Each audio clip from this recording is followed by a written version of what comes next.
You know.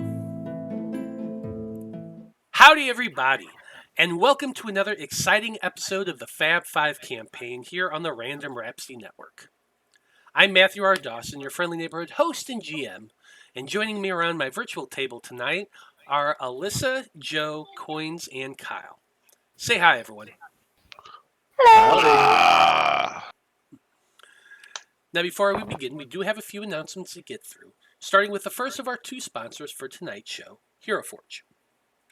Hero Forge offers fully customizable tabletop minis with dozens of fantasy species and thousands of parts to choose from.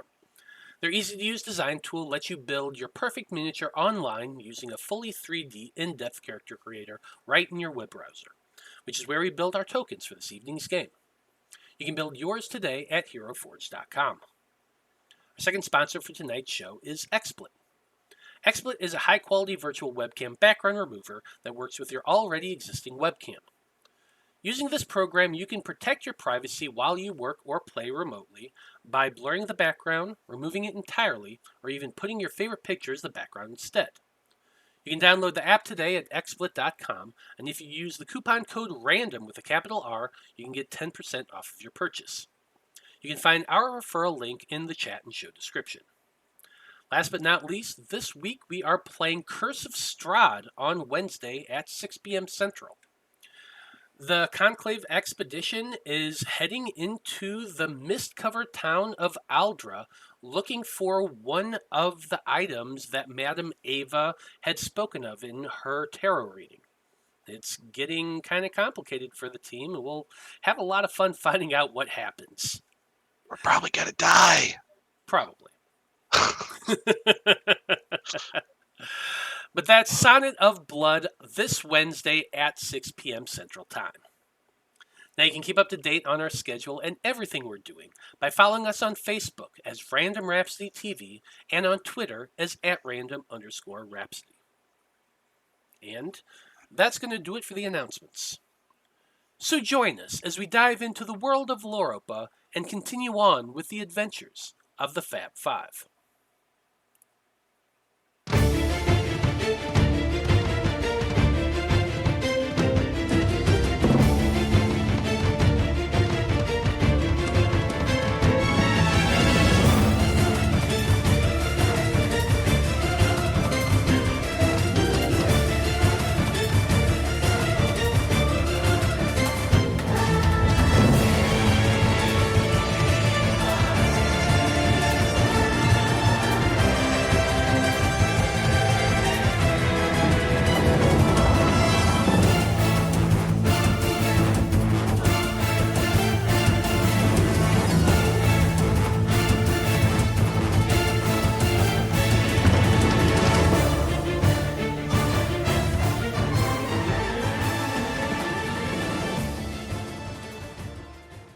And we're back.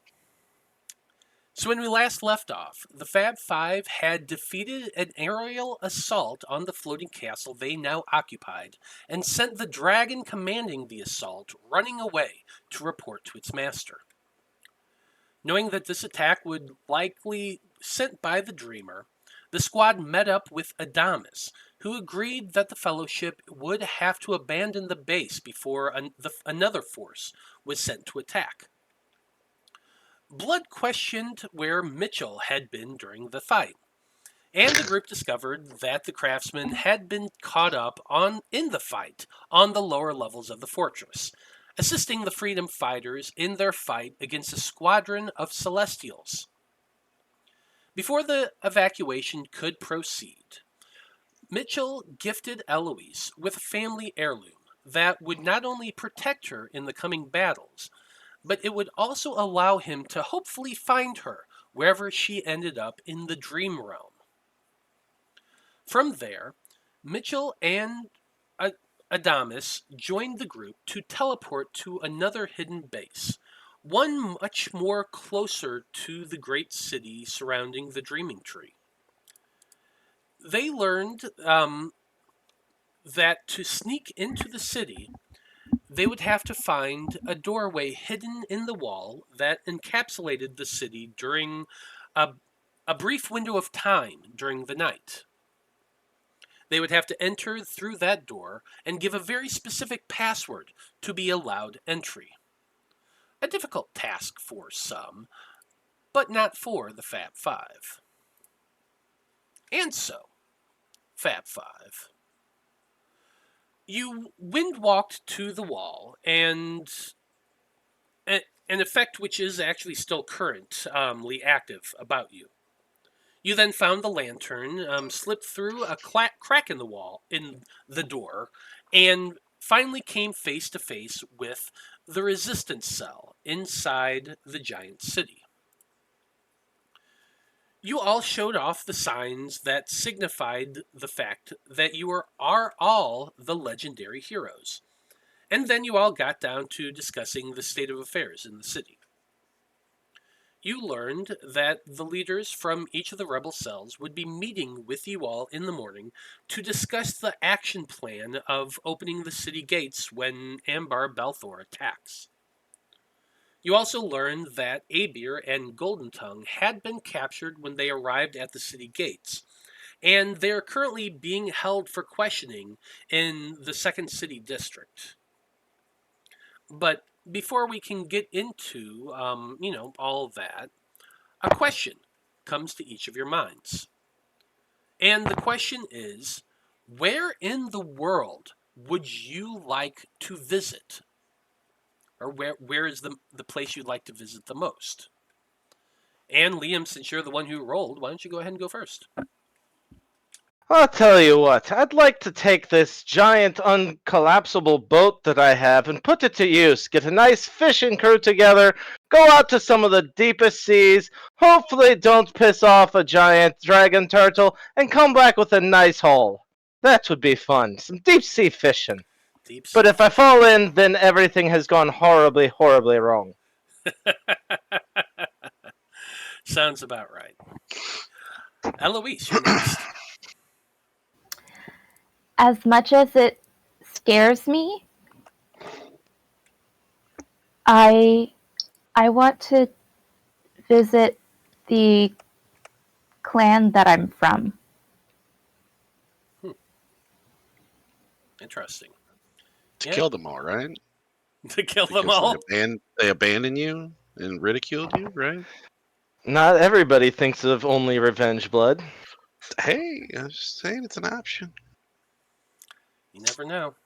That would be interesting to see what happens. Blood from a Stone, how about you? Well, I already made it to Il Mythica, so I don't need to go there anymore. I mean, there was that one place they tried to tantalize Vale and I with, that underground, like library repository or something like that from back in the day. That'd be kind of cool to visit. Other than that, maybe just not on the same fishing ship, but just get out on a ship and just visit interesting new lands that most of Loroupa hasn't seen and kind of learn everything we can. I mean, I am a conclave member after all. That's true. That is true. Apollyon, how about you?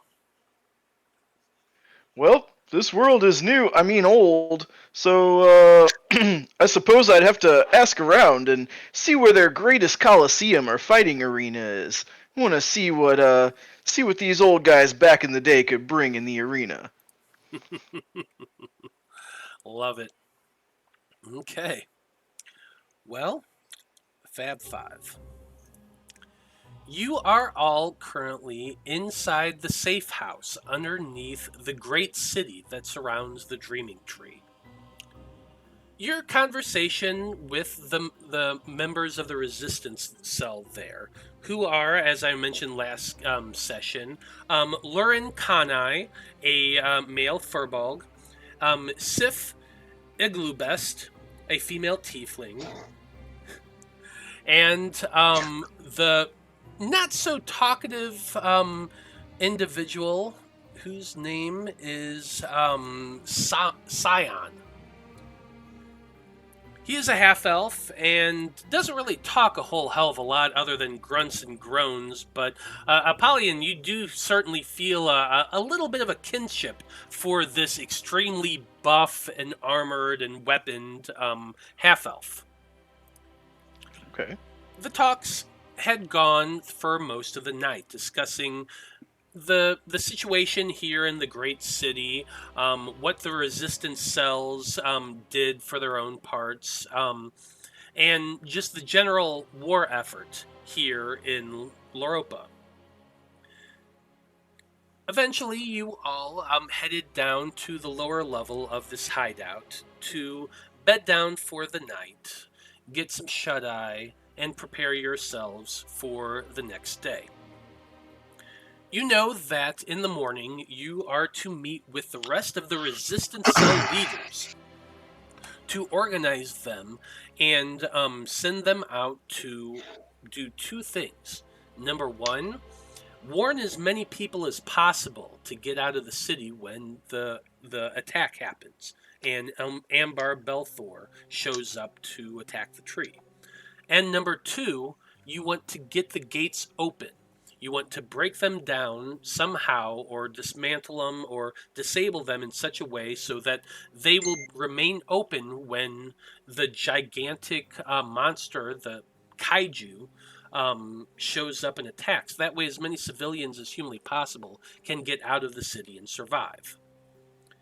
You know that the fact that, you're from the future, you know that most of societies manage to escape underground and live there for several thousand years before returning to the surface. So your hope is to get as many as possible to safety. So you have to organize these 8 different rebel cells to create a coordinated attack on each of the gates. And in the meantime, warn as many people as possible to ready them to flee. So it's a bit of a task ahead of you. You all head down and bed for the night. No doubt, thoughts weighing heavily on your mind in the preparation for the events to come. Before you do head off to bed, is there any other preparation or any discussions you want to have as a group before meeting, with the cell leaders in the morning?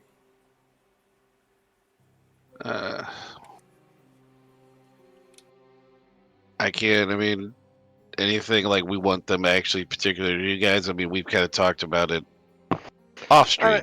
Yeah, just kind of everything we talked about is what we want to discuss with the cell leaders, though. So Yeah.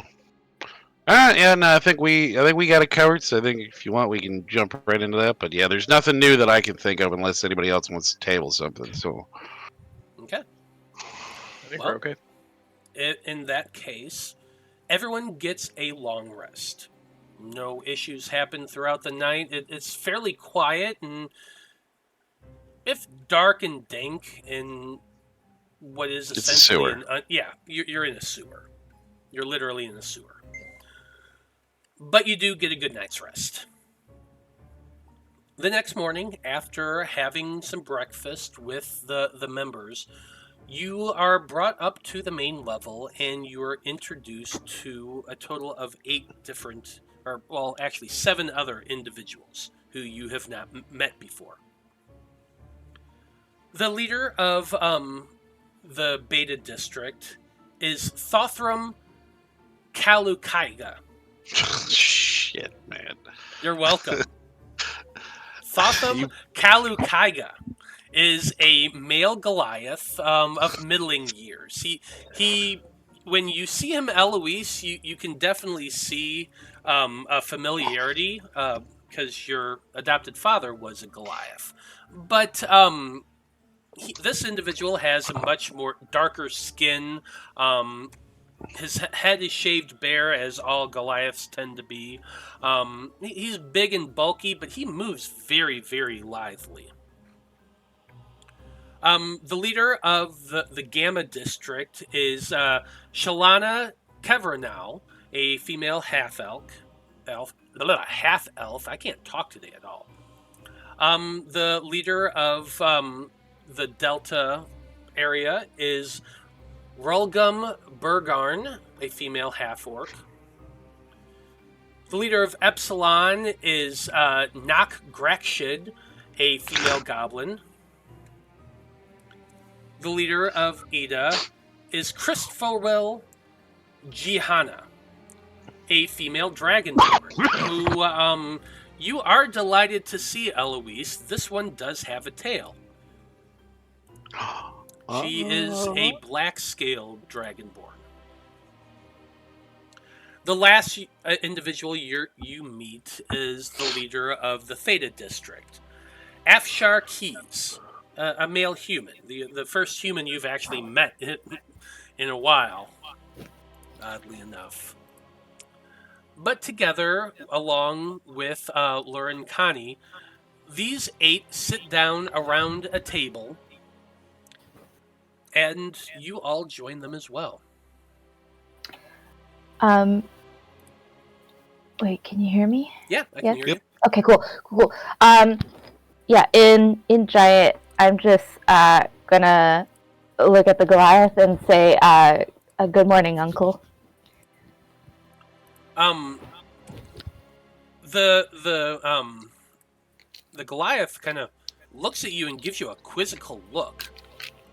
In Goliath, in Giant, he says back to you,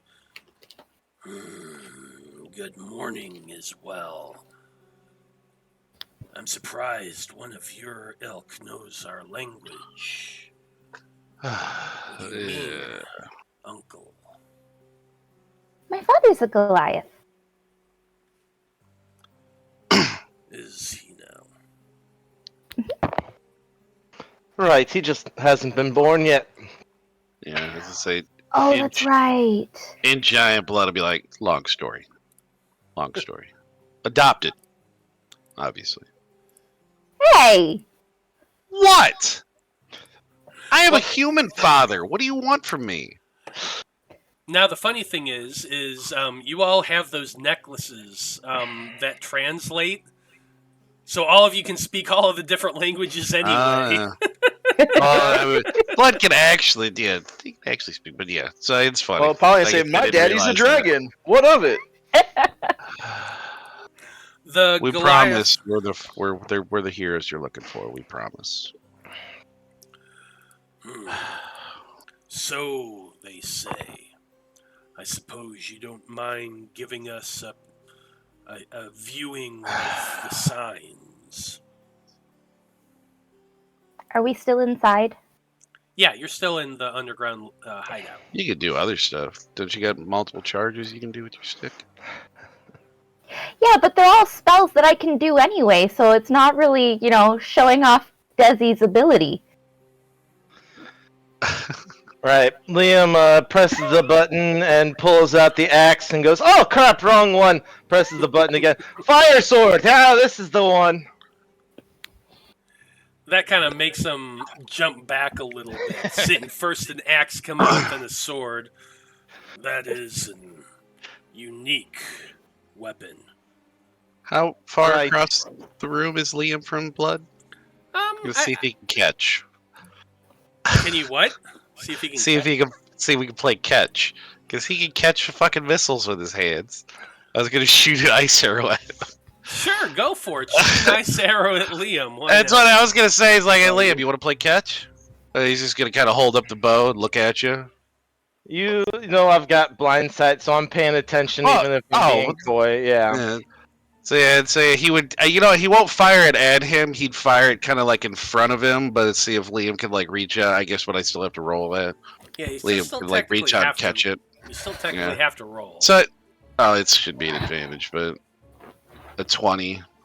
So I guess that might not even hit Liam. Yeah, what's your AC? No, a 20 wouldn't, but go ahead and roll damage and I'll see what I can catch anyway. Well, I mean, can't you catch it if it misses? Well, if I'm trying to catch it, I'm not moving out of the way like I would be if I'm dodging it. Yeah. 18. Okay, so I have to roll, what is it? D10 plus my dex plus mod. Alright, so 5 plus we're now Monk level. Monk level, right. Monk level is currently 10. Plus 5 is 15. So you need a 3. Plus that D10 roll. Okay. D20. Oh yeah, it is D10. So you just need a 3. Yeah. Alright. Skadoosh. Yay! All right, Yeah. Liam catches it. Yeah. Blood just stands up, shoots his bow right at Liam. Liam reaches out, grabs it. Suddenly, there's this line of frost that just goes over his knuckle, and he flips it to the side.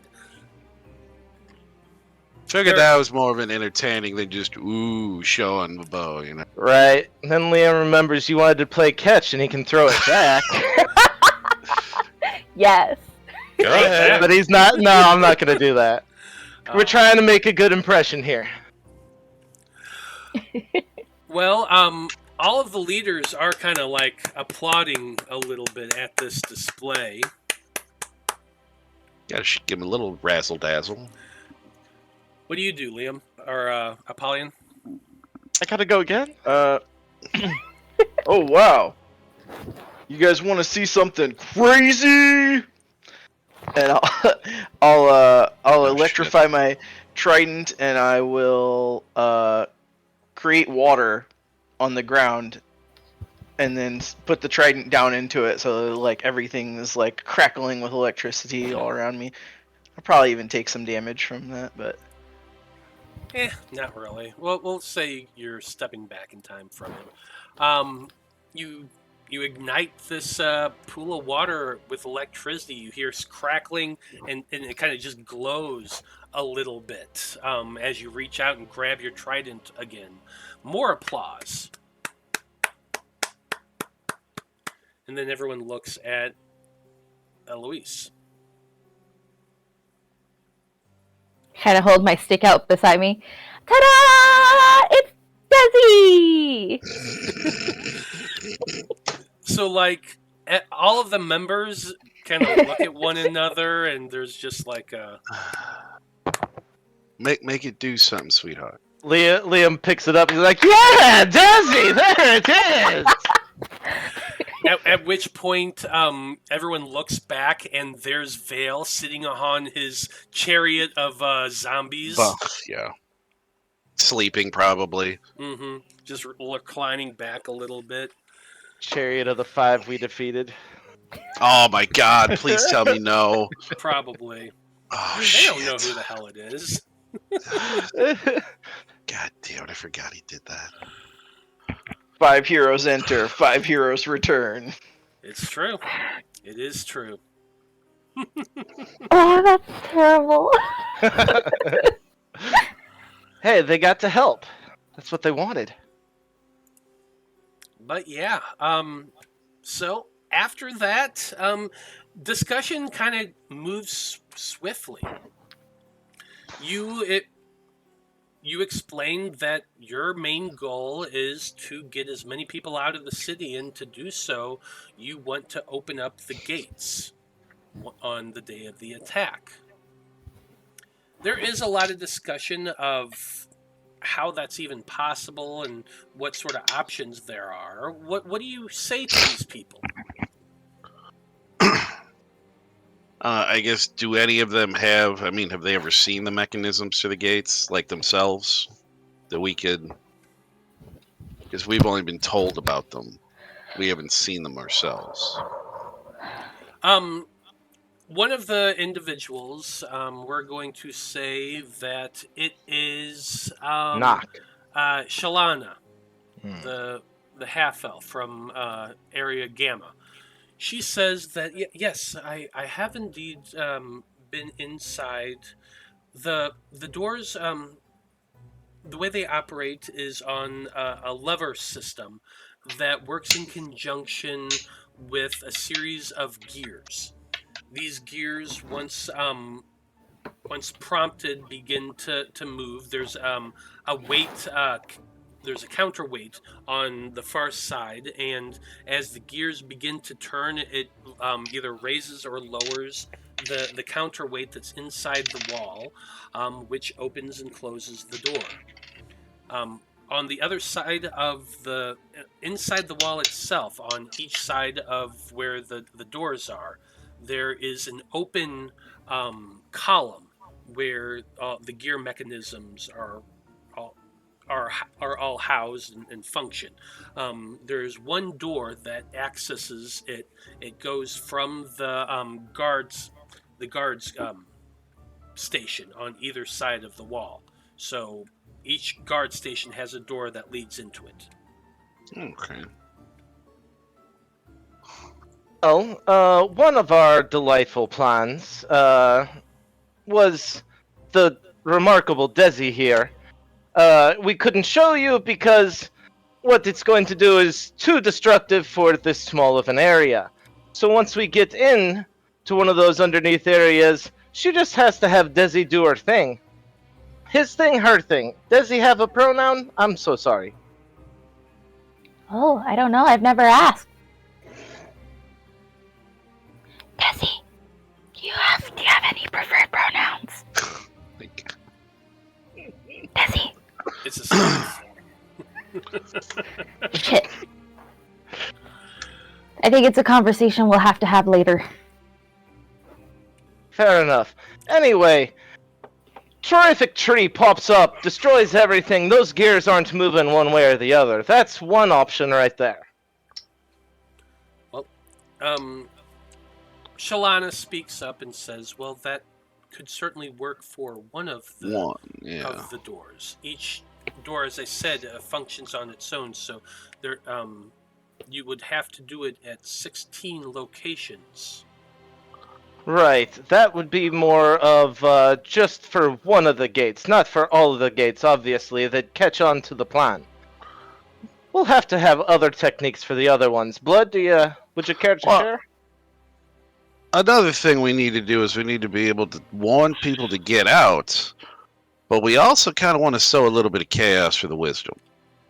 Now, we assume that there are places of worship or something for the wisdom here in town. I'm assuming the wisdom kind of demands devotion from its followers, does it not? More obedience than devotion. There are locations throughout the city where people may worship as they so choose. Anyone who wishes to commune with the wisdom itself must go to the doors of the tree. Well, that's going to be something for us to be doing later, but we want to be able to sow as much chaos amongst the soldiers, the militia of the wisdom as possible. So if we could have your people, I mean, what we're thinking is, attack those places of worship, possibly guard houses. If there's any kind of governmental thing, throw up the symbol of the 5, and I guess they all know what the symbol of the 5 looks like, right? Yeah, we've discussed it before. The 4 weapons with the gem in the middle. Yeah, we want to let people know that there's something coming, and it's going to be in opposition to the wisdom.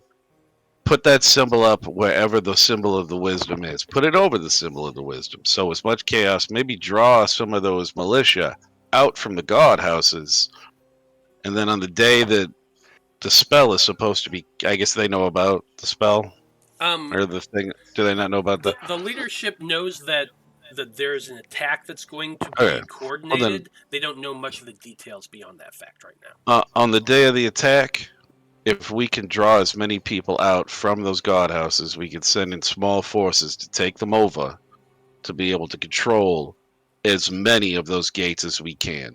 I'm not going to hope and wish that we can get all 16 locations for all 8 doors. If we can even get half of them, that'll get as many people as we can out of the city. And we would tell them, look for a big sign, coming, on that day. And they will know what that sign is, trust me. Rolgum, the female orc from Area Delta, raises a hand up and says, "This is all well and good, but our number in the city are in the dozens, not the hundreds. Right. Each cell operates with small numbers to limit. What about? We're spies for the army. We're not warriors." Right. We have some acid that we'd like to hand to you that hit on some of the hinges on some of the doors. As soon as they try to move the doors in or out, the door breaks off. We just need someone to get in close enough and quietly to hit those hinges with some good acid. There's also quite a few people under the control against their will here inside the city, aren't there? Slaves, or whatever you want to call them. There are those who are slaves, who are servile to the wisdom and those in authority here. Yes. Are you able to move Let's break amongst them out. Rally that army.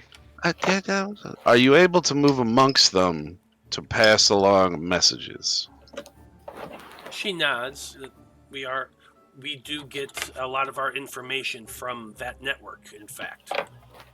Well, what if we were to use that very network to help kind of spread some of the chaos that we're wanting to do? So what I need a group persuasion check.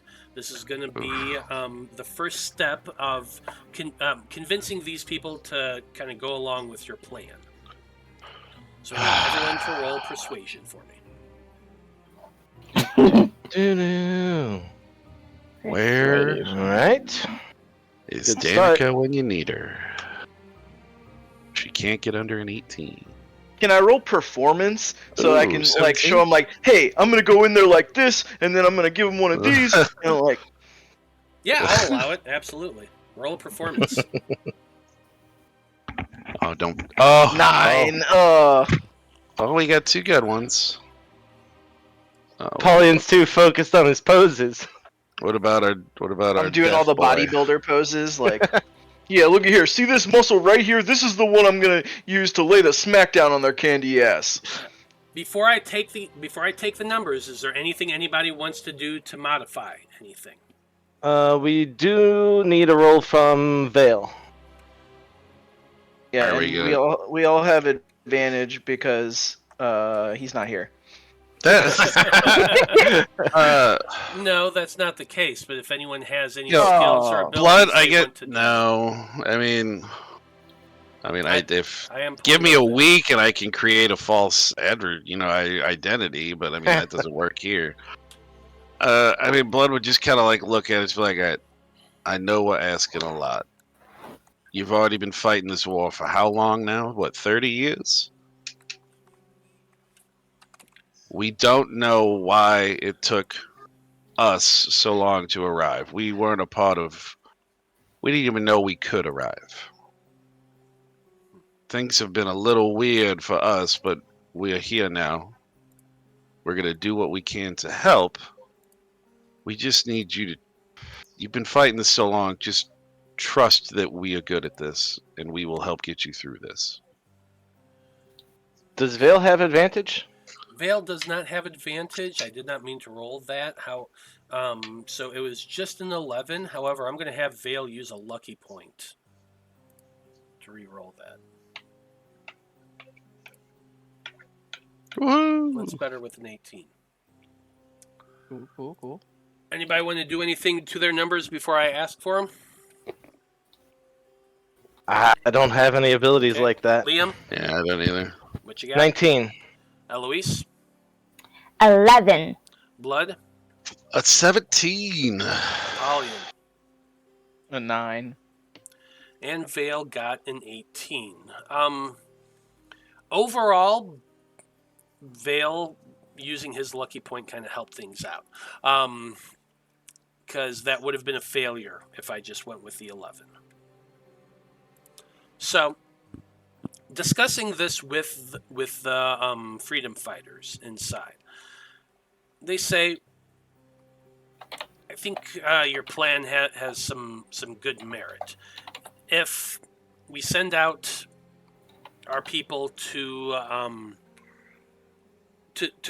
leave your symbol in key locations throughout the week, that's gonna give people plenty of time to realize that something's going on and prepare for it.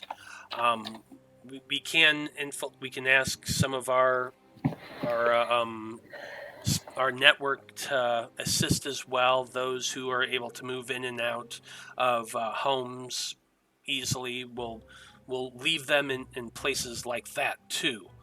That way, the higher ups of the city, the social elite, they'll be nervous as well.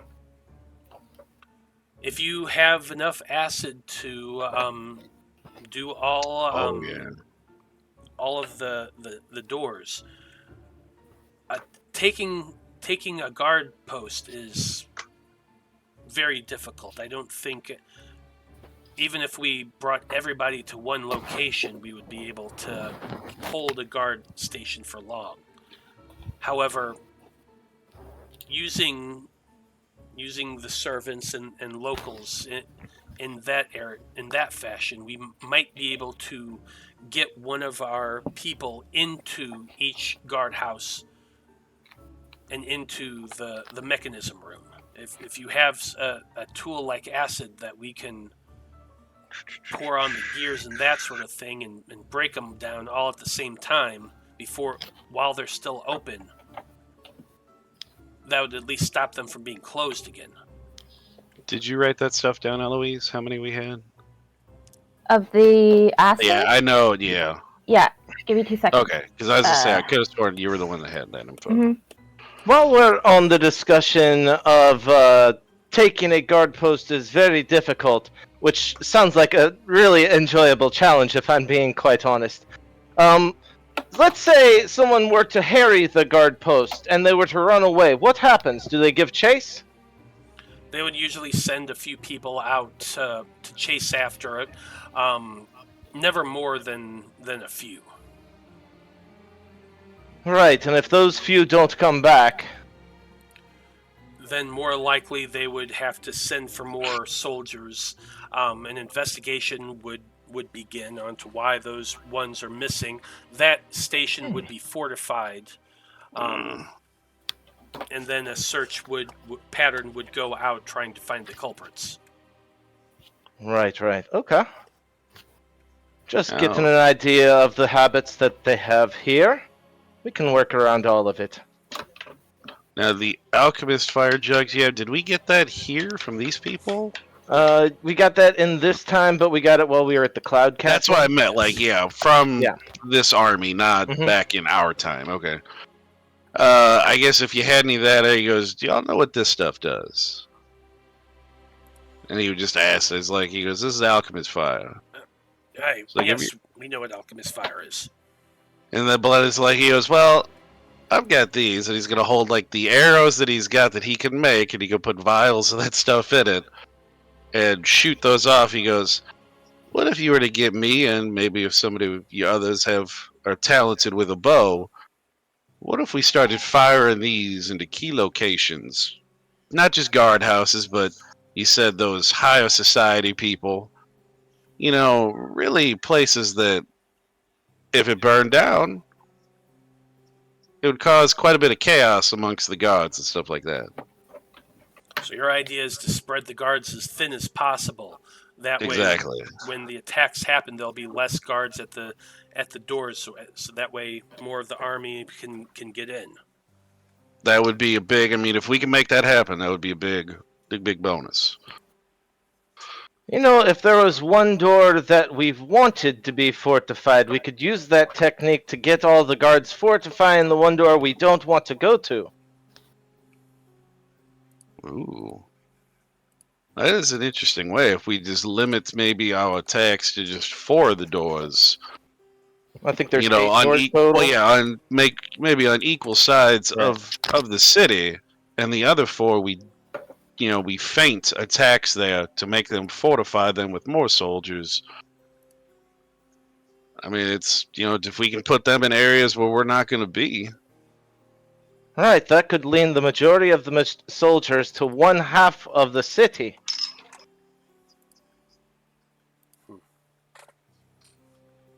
Really, if we had all the time in the world, we could just kill as many of the guards as possible before this was going to happen, but...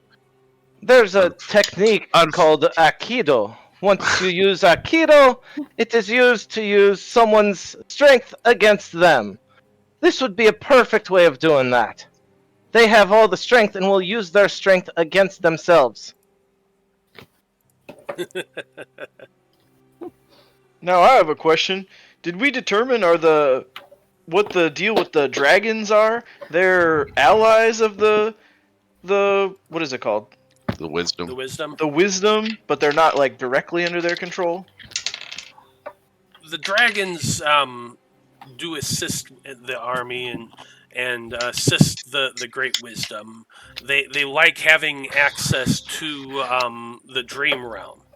As long as the dreamer controls the dream realm, the dragons typically go along with their wishes. Do you know of any that are prone to rebel?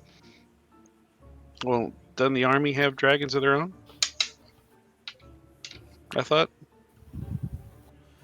There are a few dragons that are loyal to the Loroupan Fellowship, yes. Yeah, we need them on our side. They create a really good distraction. Well, I like where you're going, Apollyon. Are there any of those dragons that are maybe a little greedy, and we could All of try them? and persuade? Well, that's what I say. More so than others, so we can maybe kind of persuade them, because we do know a lot of stuff that's gonna happen. We could just lie and tell them where things might be. Also, they think of the dragons as great strength. If we could lure one alone, take it down, show them they're not as strong as they think. Well, we almost did We've that. done that before, that's for sure. Finding a Is dragon. this when Apollyon shows his tattoo? Yeah, I totally do. Check this out. Finding a dragon who'd be interested in leaving the wisdom service to help the army. This is something that we've been doing for quite a number of years. We have some on our side already. I'm not sure how many more you'd be able to find here in town. Well, Blood, if we've already got some, did you have a plan? Well, as I say, if we can find a few of them that are extra greedy, if we could, cause chaos amongst the dragons in the sky, even their own dragons, have them fight each other. But if that's going to be kind of difficult to do, if it's a task that's too evolved, we don't have to pursue it. Yeah, that's the dragons don't really reside here in the city itself. Those that you see flying overhead are much more the younger ones that don't have roosts of their own, that sort of thing, that just function as a part of the army as a whole. If you want to try to contact them, they do have roosts in the upper branches of the tree itself. And it might be a tall order. Now that you mention it. I'd love to try, but I just don't think we have the time to really implement that. That seems like a long con. Not enough time to pull it off. Well, I guess I'll be the only dragon in this army then. Well, no, buddy. There are a few others that fight for the Fellowship. Yeah, there's just none here. I in the know, city just itself. not in our party. Oh, well, yeah, obviously, but... I'm dragonborn, so is that one. We've got dragons. Ish. Yeah, the Nice, black scaled nice. dragonborn waves. Can I talk to you later about having a tail? Okay.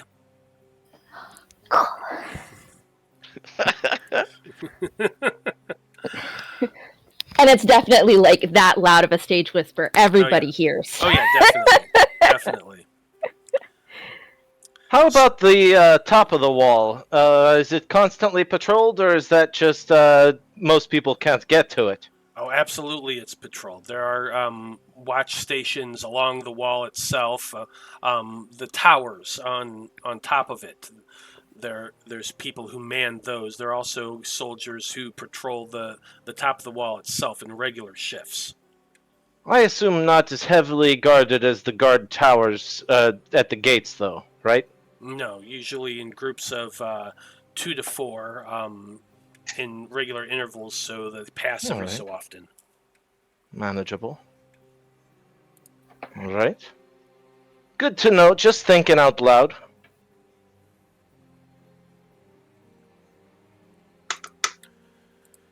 Well, so far they've agreed to go along with your plan to get people inside.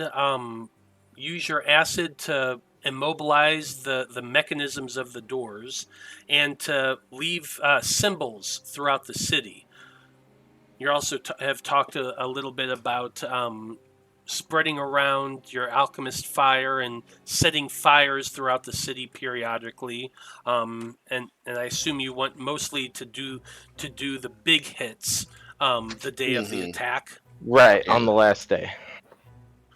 Ooh, what if we could do like Daredevil does, like burns the double D, but we burn the symbol of the 5, like big fucking burn into the side of the tree? That'd be pretty sweet. I mean, we're already going to be skywriting it. Can Yeah. we pull that shit off? Nice. Well, I don't know if alchemist fire would work that way, because I think it, like, the moment it hits air, it combusts. But I'm sure there's other chemicals that can But be yeah, I do mixed have the together to kegs do of that. high-proof alcohol. We could Yeah. pour it out in our special design if you want. Yeah, I'm could be sure there's a fun. way to do that. Absolutely. Now, is there any other thoughts for the week of leading up to the attack, other than leaving the symbols, talking to the servants and that sort of thing, which the rebel fighters are planning to do for you? We were Right. told you might be able to find us a pair of individuals that arrived in the city who were, we were told, under God, because they kind of came up spouting some stuff about, hey, we're from. It's like, we need to talk to the wisdom. We have a lot of information to tell them. Oh yes, Negative. that was actually Thotham who has information about that. The Goliath. He stands up and he says, "Ah, yes, you're speaking of the ones they call Abir and Goldentongue." Boo! That I am. Abir's a bitch. Hiss. Indeed, they tried to enter the second district gate and were captured first because they didn't speak any languages anyone understood. It was brought to my attention once they were taken into the prison system. They have since been interviewed several times by the Inquisitors. They have been able to... Telling me, Abir, Miss, I have an evil plot, super smart, thinks of everything, and all these super contingencies. Didn't think about the fact that they speak the language of the people around here. Idiots. Blood would lead in. Hey, they did transport us 15,000 years into the past. Thanks to Mitchell. Yeah, that traitor. Wow. He's never gonna tire of doing that. Where are they being held? And could maybe We kill them get in their sleep? I would prefer he be awake so he can see me kill him. As long as they end up dead, I don't care. Is it possible to get us to them? It would be possible to get you to them at their current location. They are being held in the prison in the second district, which is not super far from this location. We have an access point that we've used once before, using the sewer system to get into the prison. We know that they have been questioned several times, and we also know that they are going to be transported from our district to the district which one? To Delta tomorrow. They are scheduled to be brought before the Dreamer himself the day after tomorrow. Is that where access to the tree is in Delta? It is. You said that they're being moved tomorrow. Tomorrow afternoon, they will be moved from their place in Beta over to Delta. How typically do you know is a guard detail for moving prisoners? More than likely, they will be placed into a secured carriage and transported from the one prison to the other. So perhaps if there were, I don't know, minimum, we could have more of at least 5 guards that can look exactly like the gods of the wisdom. Is it possible we could be the gods that transport them? Or will we just have to hunt them down and kill them? I'm good either way. I mean, we can't say for certain which guards are being assigned to that. We don't have that information. If you wanted to try to sneak into the prison and get that information, it would most likely be at the in the guard captain's office. Well, I'm willing to try that. That sounds delicious. I would enjoy that very much. Because, yeah, if we can get close to them, or if they don't have, if it's not a large detail, if they're going to be in a secured carriage, I mean, why would the wisdom assume, why would their gods assume anybody is going to, nobody here would technically know them, correct? Obviously not. They're spouting off weird languages and saying nonsense. They have since been able to speak to them. We do know that they've been able to tell their story, which is why we know who they are. What I we mean also is know that the bureaucracy of the city is time consuming, and the great wisdom is an individual with much to do. So he knows that they are.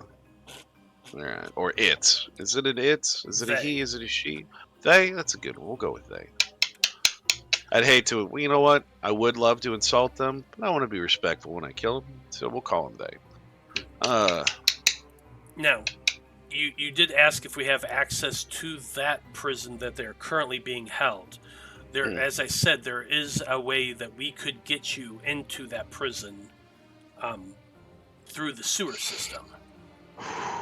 If you wanted to take them out before they left, that would be the way to do it. It sounds like the least amount of cover and the easiest to get to them would be when they're in transition. Like on their cart, we just take the cart. Well, there are guards. That's why I was asking how many guards might be transporting them. That's what I was curious. Right, but we're going to have to start flashing our weapons around town at some point for the people to see. Might as well be to take over the cart. A few dozen.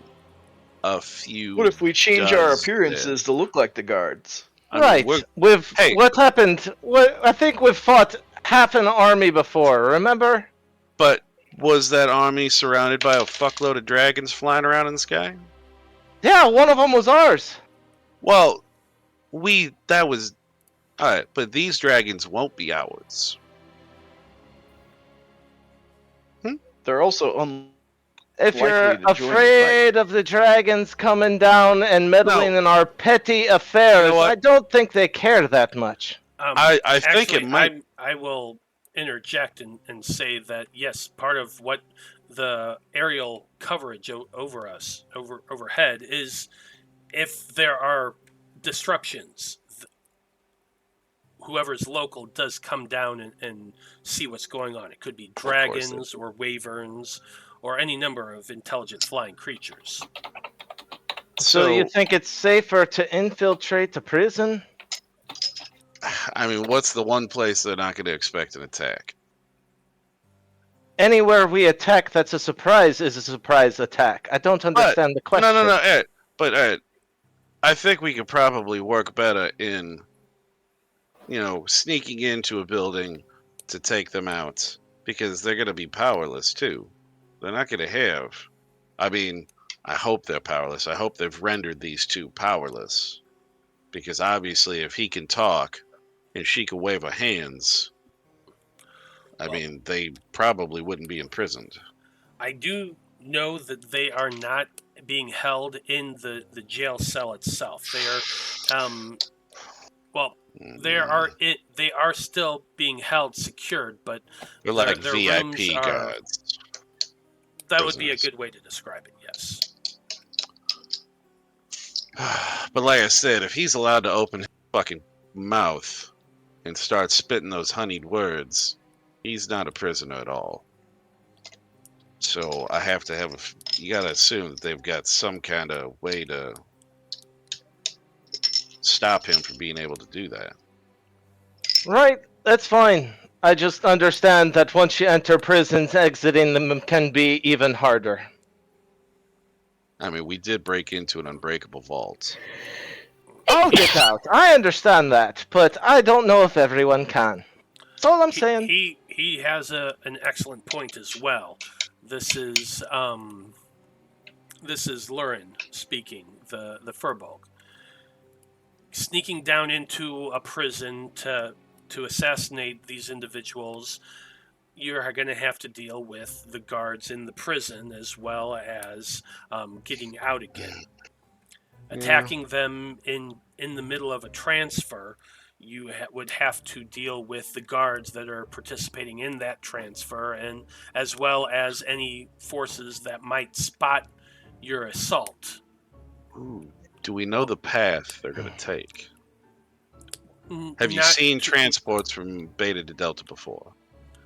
They take different routes each time. Now, there's a specific path they have to go. Each area is sequential, so District Alpha, Beta, Delta, Gamma, so on and so forth go around the tree. So there's only so many paths they could take from Beta to Delta, but there are multiple routes to get to there. Right, they will end up at Delta no matter what, though. But that'll probably be the hardest point to pinch. Well, once they reach Delta. Then if we can get into the guard station that would be transferring them, I'm sure that they probably plan the route beforehand so they will know where they're going. It'd most likely be in the guard captain's office. What the guard captain is what persuasion might the guard captain be? Human, Furbolg, what? I believe that he is a dwarf. Ho ho ho! I do just happen to know. Oh, yeah. Charming man that has a belt that helps him talk to dwarves. Yeah. Who is it? Polly, you ready to be a slut for the cause? I'm you kidding. know it. I don't know if he'd be willing to sleep with you, Apollyon. I was just making a joke. But if we can I'll tug on his beard all night. So you know what? We could use that, your ability, to our benefit. If we can figure out a way to, I mean, this is what, tomorrow is when this is happening, though? They're being transferred tomorrow in the afternoon, yes. I would have preferred more time to get a little info. Do you know how much you know about this guard captain's routine? Have you watched him before? I personally have not known. How about your cell? A little bit. We do know a little bit about the captain of the guards in each of our districts. Well, if we can get info on if he has any habits or any kind of routines that we can exploit, because you get me to that door and I can get into any If it's locked, I can get into any door there is. Like, what door are you talking about? Like his office. If it is locked when he is gone, I can get inside. Well, we know where his office is. It's on the lower level of the guard house. Not, Yeah. in fact, it's connected to the prison itself. Well, if we can get in there, if we can get some information about this, the guard captain, if he has any kind of habits we can exploit, anything at all. But if not, we will just kind of have to, if you know the layout of this guard tower. And also, I believe we were told that you could get us, I assume, forged members, like ID cards. Transit documentation. Yeah. Yes. Would that potentially be something that could say that we are gods? Maybe we're being transferred from another district. The guards are.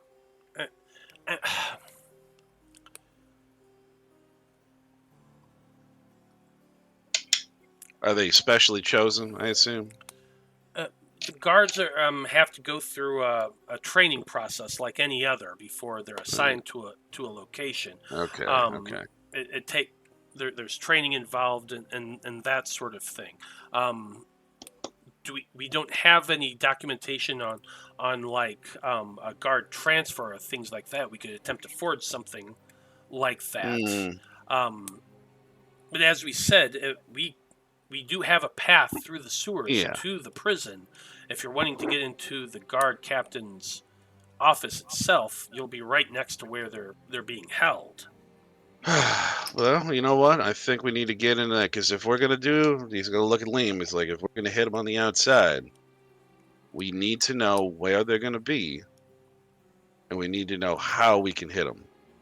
Right. So if that's what we're gonna do, if we can find their path, all we need is to know which alley they'll be on, and be able to pull some kind of curtain over the top of the alley, so we'll have aerial cover.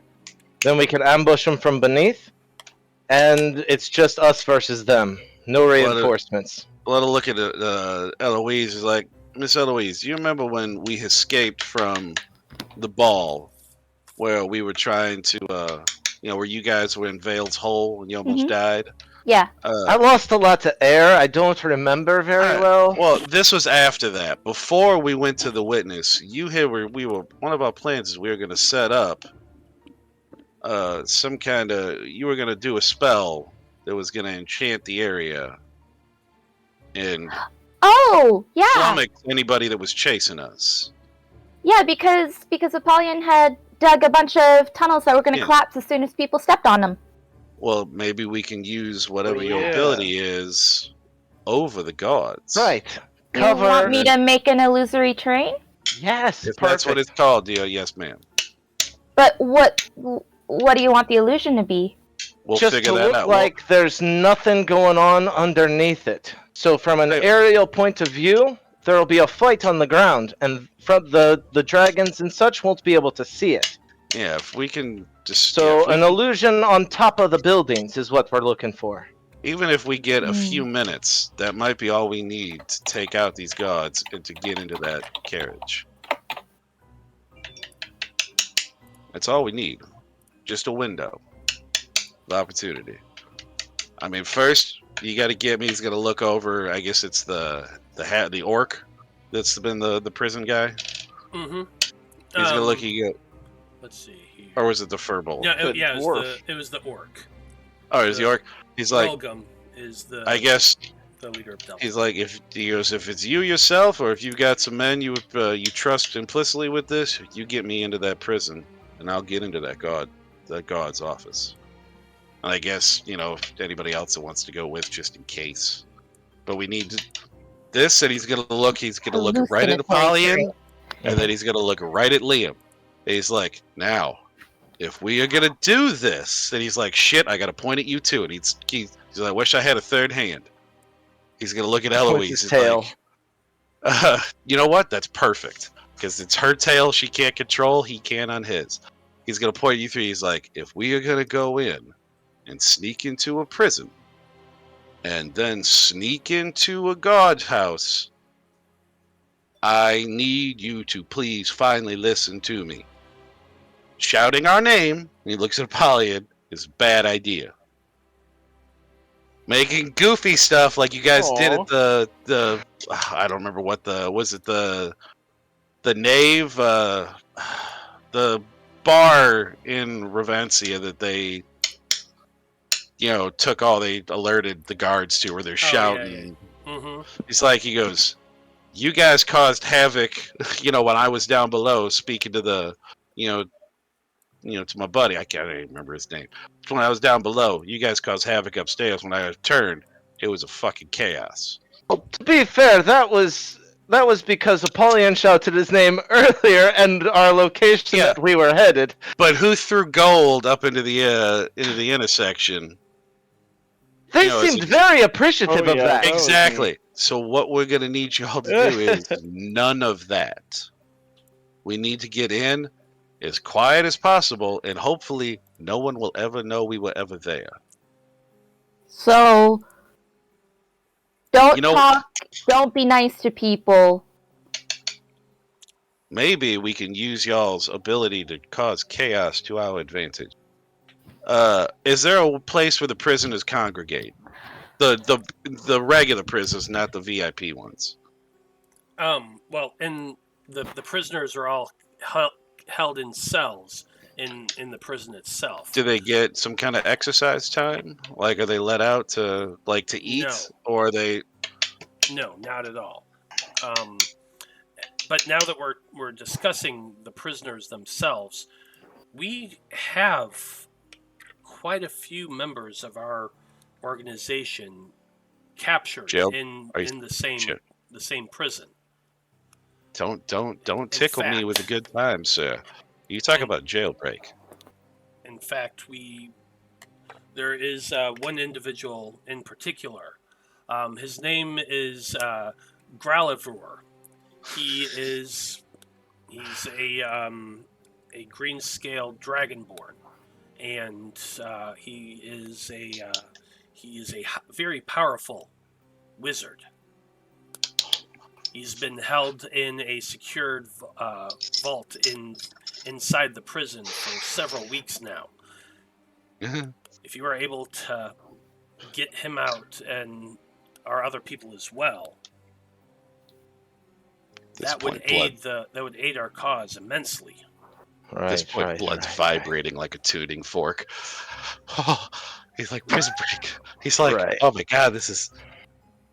All right, I already conquered my...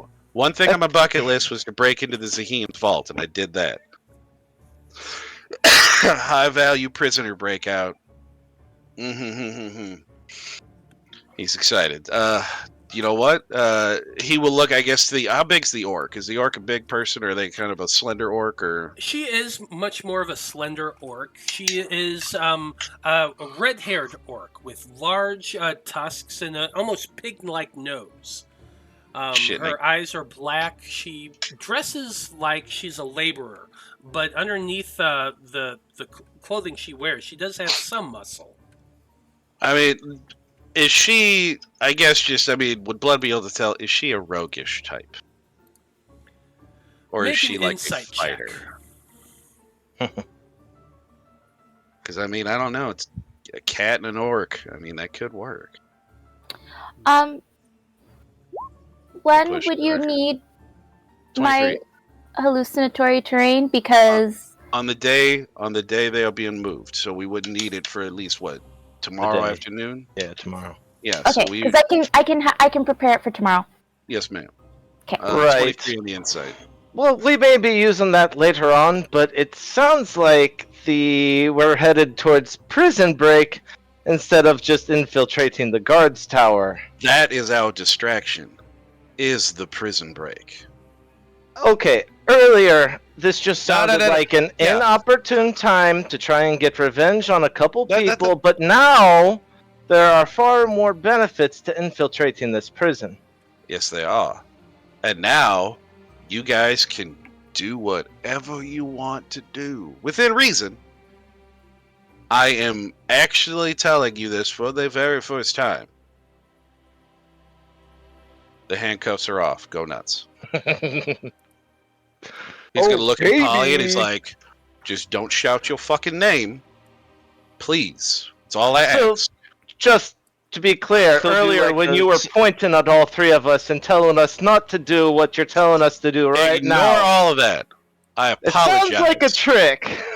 No. Ignore it. Ignore it. Because before we were just going in after those plans and we didn't want them to know that we knew what the plans were.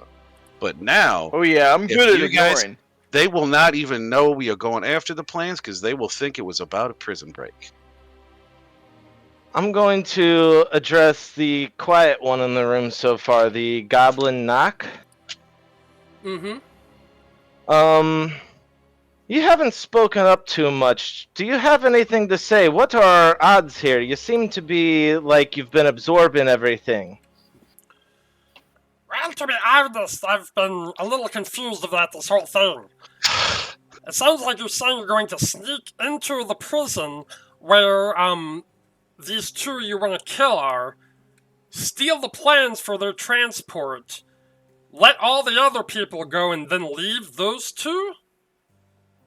I Well, think I mean- we're changing the plan in the moment. I think if Think- we're going in to release all those people, we might as well take them out while we're down there, right? Oh my. Do you think? Yeah, why hit like the prison and then hit their transport? Why not just like right, all What in one. if? Yeah, you just said going into a prison, breaking out. Yeah, you were saying that earlier, by the way. He's gonna look at Liam. He's like, yeah. The numbers have changed. That's what I said. But I'm almost wondering, what if we break everybody out? But you guys, we do the seeming, and normal this time, Apollyon. We'll do it. We will design what we look like. Well, you could take the stone from him, couldn't you? Oh my god, I could. I wouldn't. Would I do that to Apollyon? No, I can't You do can that. try. You could ask There's- for it Hey, politely. there are some scrolls we You can can use, always buddy. ask politely, say he's had his turn, someone else should get to choose now. I mean, there He's are like- options. You know what? He's gonna say, he goes, buddy. He's like, I really appreciated what you did earlier. You know, making me look less myself, but kind of fancier. I mean, it was a genius move. I mean, I get it. You were trying to make us seem like we were Oh, yeah. noble, like we belong there. He goes, but I just want to tell you, and as he's doing this, he's Oh, slipping his no. hand into his 5? pocket. He's like, I He just rolled a want you to 5. know. I know. I only rolled a 5 and I got a 25. So count your lucky stars, and if you can get that, he's like, I want you to know, I do appreciate that. Give us a nat 20, Polly. Come on, Apollyon, give me that perception check. Ah! Dirty 20. Dirty 20, it was pretty damn good, but still, without issue, he slips his hand into your pocket and takes out the seeming stone. It's like, All right. so what we're gonna he's not gonna show that he has it. He's like, so we're Of gonna, course. but I think we're gonna go another route. I think we want to. We'll actually ask. He goes, she is gonna be the one to kind of tell us how we should look. This is their territory. They know what to do. But if- Relgum speaks up. I can give you instruction on making you look like regular people, sure. Yeah, I mean, people that. Well, we're breaking into a prison, so that's one thing. But people that are going to look more, and because he's going to look at Apollyon. We've been told there aren't many of him anywhere. No, not at all. So he I definitely understand. cannot look like himself. Yeah, so we need to blend in, and you people, he's going to look around. He goes, this. We're going to bow to your expertise here. I'll admit I've never met a bull with wings before. This is a new experience. The wings are not normal. I'm a Minotaur. Yeah, he's What, he's you living under a rock? literally. Literally. They do eventually, buddy. not But yet? yeah, you know what? His species. I mean, they're in Loroupa. Well, they're where we're from, but you still don't see them as much as you would look at. He's gonna look at plain old human. Just got to get another dig at Liam if you can. But what if while we're breaking your prisoners out, what if we break them out too? They're not going to know who you are. Maybe they'll be able to think, ooh, this is a way we can go undercover and, tell the dream, tell the wisdom all about the hidden army in his midst. So you're what suggesting it's a wild breaking one, out, yes. Breaking out Abir and Goldentongue as well. If otherwise we attack them inside, or maybe we try and use them to our advantage if we get them outside. I get it. That one could have a lot of things could go wrong. But just think of the payoff we could potentially use those two for. Like I said, very long shot. If everybody says no, we could just kill them inside. I'm perfectly fine with that. But, it's a possible. Or we do the thing, maybe we can't access that area because it is a special area. We can't break them out. Oh, actually, you said your boy is probably going to be in a cell right next to them, isn't he? Somewhere close by, sure. Well, then, we could, like I said, if we don't get him out, we can feign something to make it look like we tried, but we couldn't get to him. I don't know. If we don't want to do it that route, we want to hit him on the road. Or Miss Eloise, you could use your terrain thing inside the prison, and we could just use it then and kill him then. They cannot. If we were in the prison, what would we use the terrain for? I don't know. Somehow to maybe trick the other guards or something like that. But all I can say is, no matter what happens, they cannot meet the wisdom. Oh, we're on the same page. Yeah, now he's even telling all of the thing. He goes, this is almost really I hate to say that this is a do or die, that this happens, but if they meet the wisdom and they speak to him, he's going to be able to discern the things that they are saying are true. And that could, I can't even begin to describe how bad that could be for the effort that we're going to try. Because where we are from, they are from. And do they know we're from where we came from? No, have they been know told? Nothing about that. All right. Let's just say we have some insight to how this attack is, can go. And if they are allowed to meet the wisdom, we might fail. And I cannot allow that to happen. It's like I will die trying to stop that from happening. And as the room kind of goes silent at that thought, I think this is an excellent place to take a break. Oh, thank you. So we will be back in about 10 minutes, folks. And when we return, we are going to pick things up with the Faab Five apparently trying to break into a prison. Stay tuned. Ooh, gonna be exciting.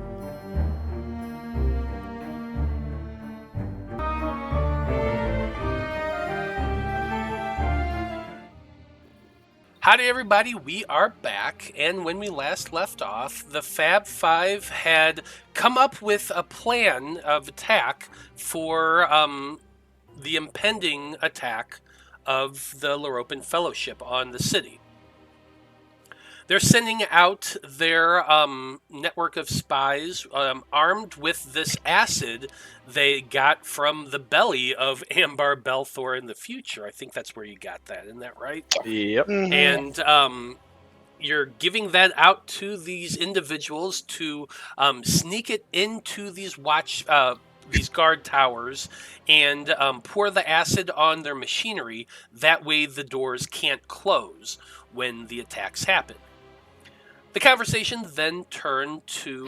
Hold on. Mhm. We're doing this right now? No, a that's week like... ahead of... No, the day he's of. recapping our Moving plan. forward. Okay. Yeah. Sorry, okay. No, I'm just recapping what you all talked about. Okay. Anyway, The conversation then turned to Ivik Abir and Munlin Goldtongue, who is currently being held a prisoner in the second district of the city. Once the revelation came that the rebels could get them into the prison, talks then went from getting information to eventually, oh, we can just get in there, rescue all of the rebels that are being held, and possibly even capture or kill Abir and Goldentongue in the process. And it seems Fuck like capture. that's kind of... What's that? I said fuck capture. Fair enough. But once that decision was made, talks went towards getting in there. Now, what Rulgum is able to tell you is that through the network of sewers, she can lead you to the sewer that is connected to the prison.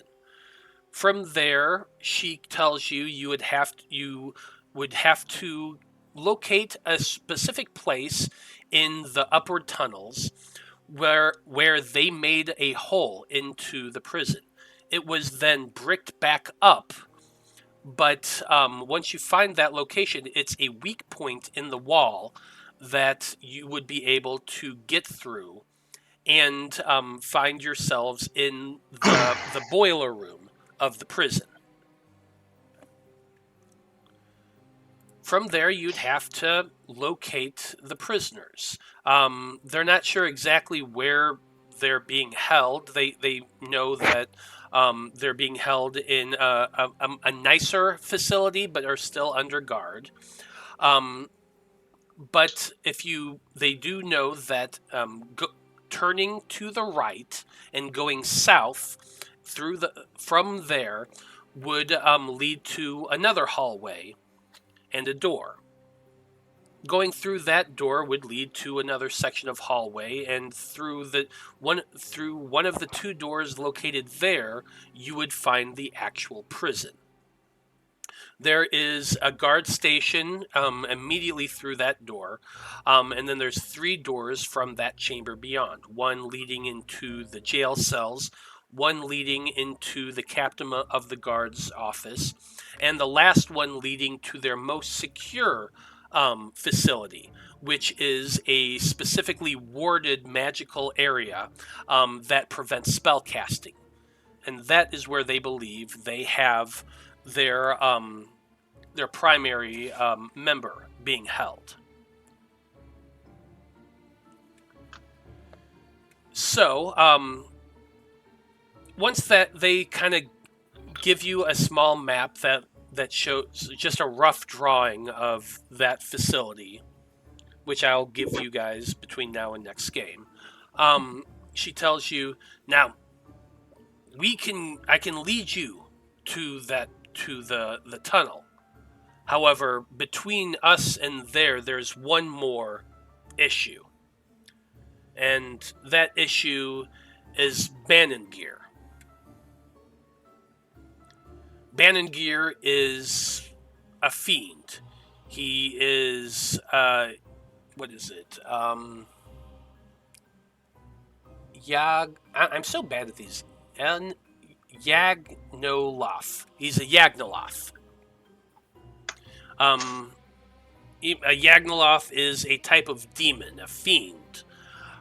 He has a smuggling operation in those tunnels.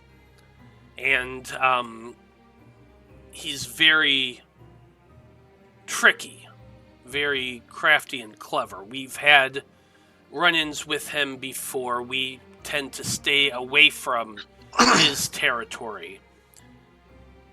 But going through his territory is the direct access to the prisons. He's gonna look around at the group. He's like, do we got anything we can bribe him with? I'm sure we got something. Also, not to mention that, something from somewhere he can't get to. I mean, bribery is great, but if there's a way around him without having to deal with him, that would be better. Well, I'm just saying, backup options here. Right, just like if it's just more time that it takes to go around in the sewers, I Yeah. suggest we go around. Can't hear you, Matt.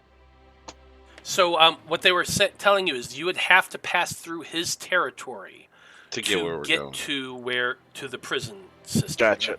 The tunnel that leads there goes through his territory. So that's why it's an issue. He said he's tricksy. Is there anything that maybe he covets? Anything in particular? Does he have I don't know what to say, a weakness isn't the right word, a soft spot for certain Does he have any patterns? They're gonna kind of think about that for a moment. Curious if there's a box we can tick, I mean, if he's just random, I mean, could be friendly, could be evil. I mean, it is what it is then. Lurin, the Furbolg, speaks up and he says, "I've had one or two run-ins with him. He covets power more than anything else. He is the type that sells to both sides in the conflict. We've received information from him, as has the Great Wisdom. We've had to pay very, very handsomely for even the slightest bit of information from him." How handsomely? He names a massive figure in the thousands of gold. 2 buttloads. We potentially have that, but how long do these? I mean, let me ask. A creature such as this, and he's gonna pose this to his own people too. Is like I've never dealt with one before. How long do they live?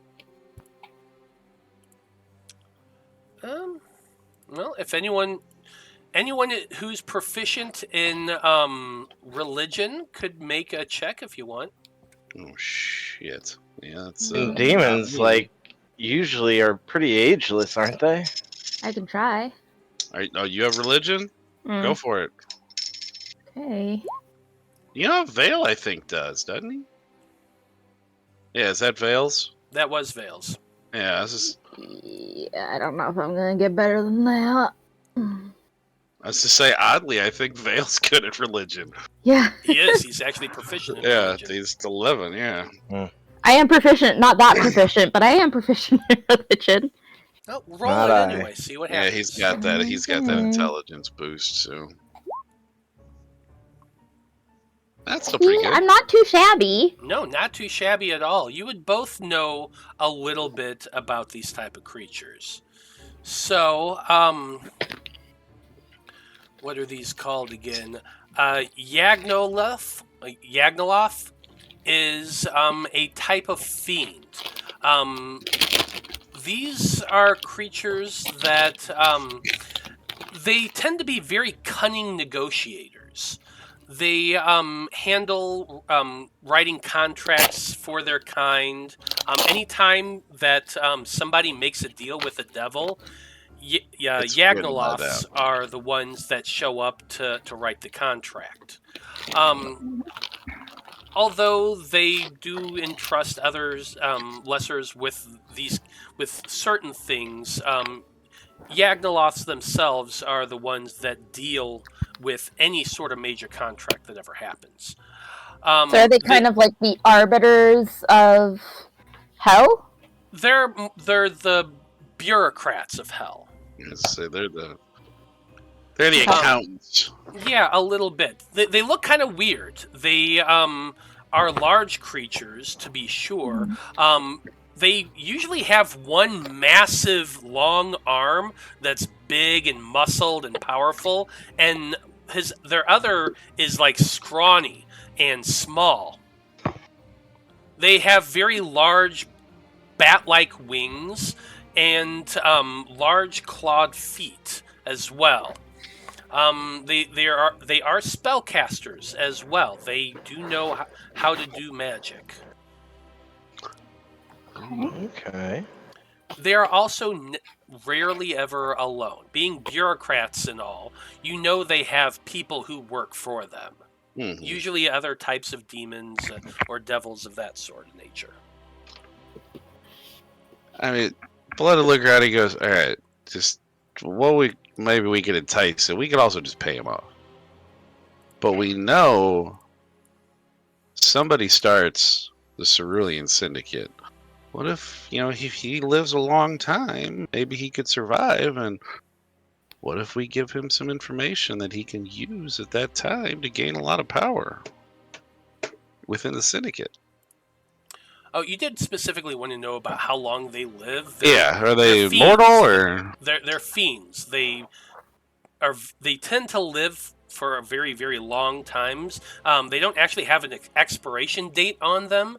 The only times they're really permanently killed is if they are killed on their plane, right? home, Yeah. demi-plane. Yeah. So it's right. Okay, so it's like They have more of like an ascension, descension lifespan than they do like life and death lifespan usually. Mhm. I mean, we could give him some information he could use eventually, but I don't know.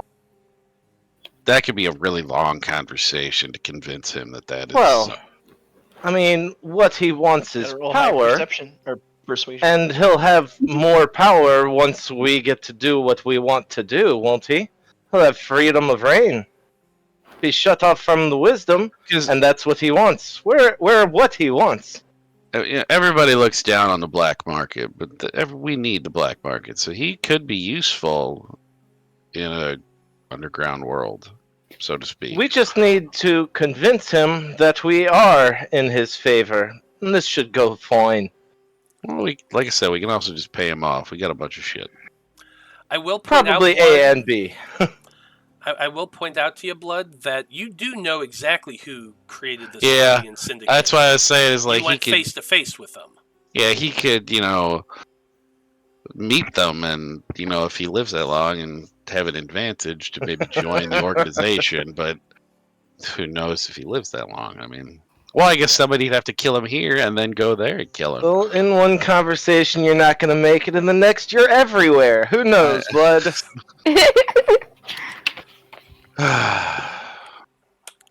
Yeah, I don't know if that would. It's like, you know what? How about we play it by ear if we face him, and we'll see if we can't just pay him off. If not, we'll go from there. Right, one step at a time.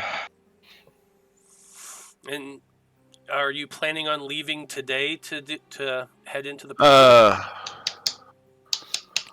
I mean, I guess that all depends on do we need the spell you're wanting, Eloise?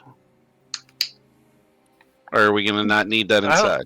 I don't think we'll need hallucinatory. That was more for the ambush idea. Yeah. I was gonna say inside, like it's good. I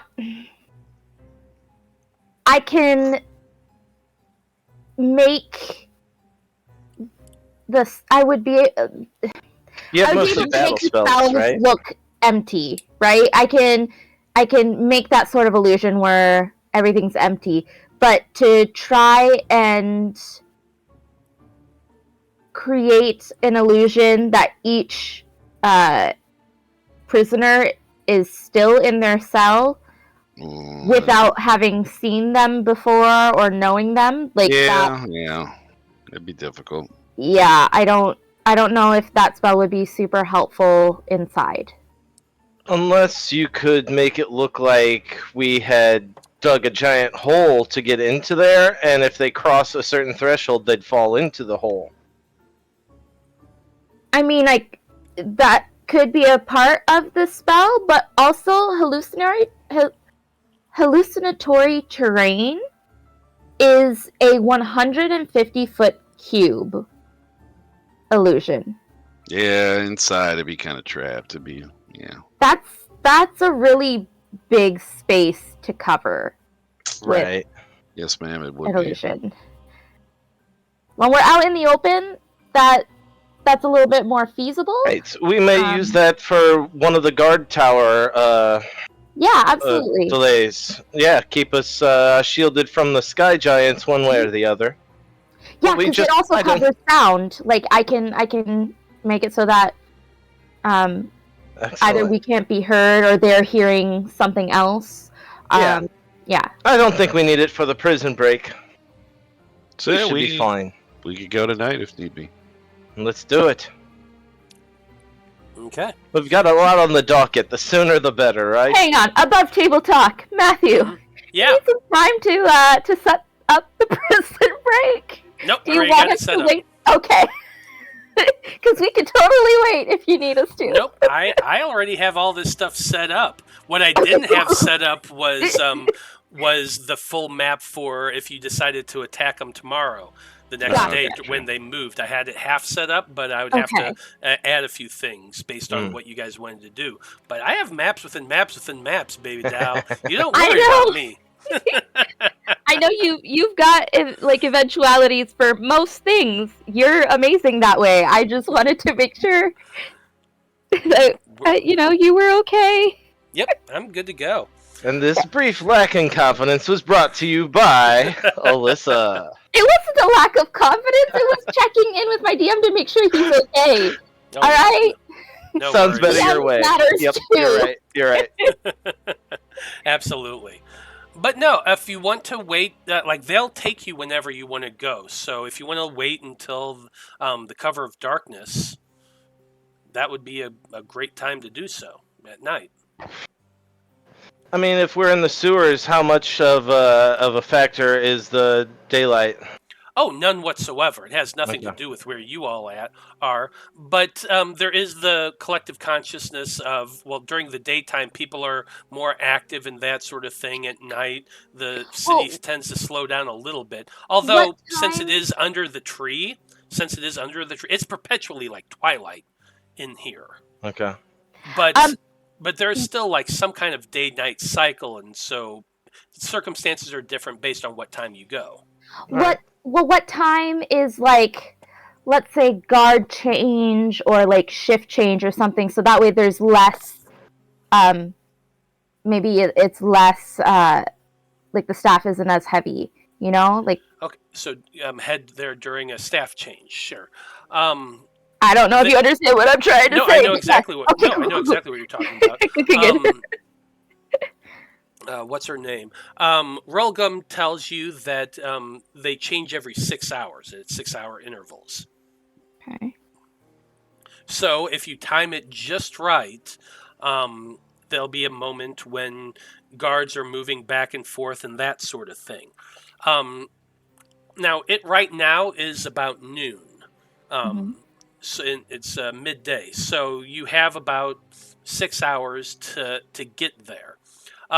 They tell you that it's probably takes you about 3 hours to move through the sewers to get to there from here to the prison. However, there's also Bannon-Gear, who is between you and there. So however long it takes to get there, that's going to determine what time you go into the prison. So probably want to leave with a little extra time to spare.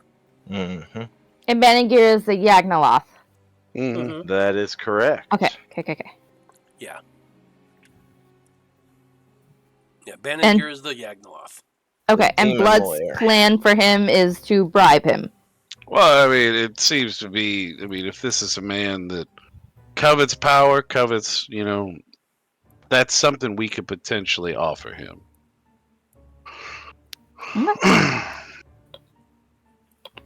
Absolutely. But devils always want to make a deal. Well, That's good. Liam's gonna have a couple pouches set aside, 2 pouches for 2 different values, just for negotiation purposes. He's got them separated out. Absolutely. How much money are you putting in there? The first pouch has 1,000. The second pouch has 2,000. I like it. And here, this will be her. So there's Rolgum. ooh, never mind. It's not going to be a blood cat relationship. Good lord. She is not a looker. Okay. Just look at that token. I mean, come on. She's Wow. cute. Wow. Don't you say that. Don't. She's adorable. We're all judging Oh. you right now. My insight earlier to see if she was a roguish type of 23. What? Yeah, did I forgot to tell you that, didn't I? Not really a rogue per se. You get the sense that the way she's muscled, she looks like an archer. Okay. Ooh. Still, blood. He'd appreciate that. I mean, Yeah, I would. wait a. As I say, there was an orc up in the mountains, but that's 15,000 years from now. That can't be her. Definitely not her. Maybe a descendant. But you all wait for a few hours preparing yourself. Then eventually, Rolgum collects you all and tells you that she's going to lead you towards the prison. You say farewell to the rest of the rebel leadership, who all say that they're gonna pass around your plans, give the instructions, and over the next week they're going to be implementing these things while making their own plans to get into the guard houses to get the acid to the into the gear. So you do have to give up your acid, unfortunately.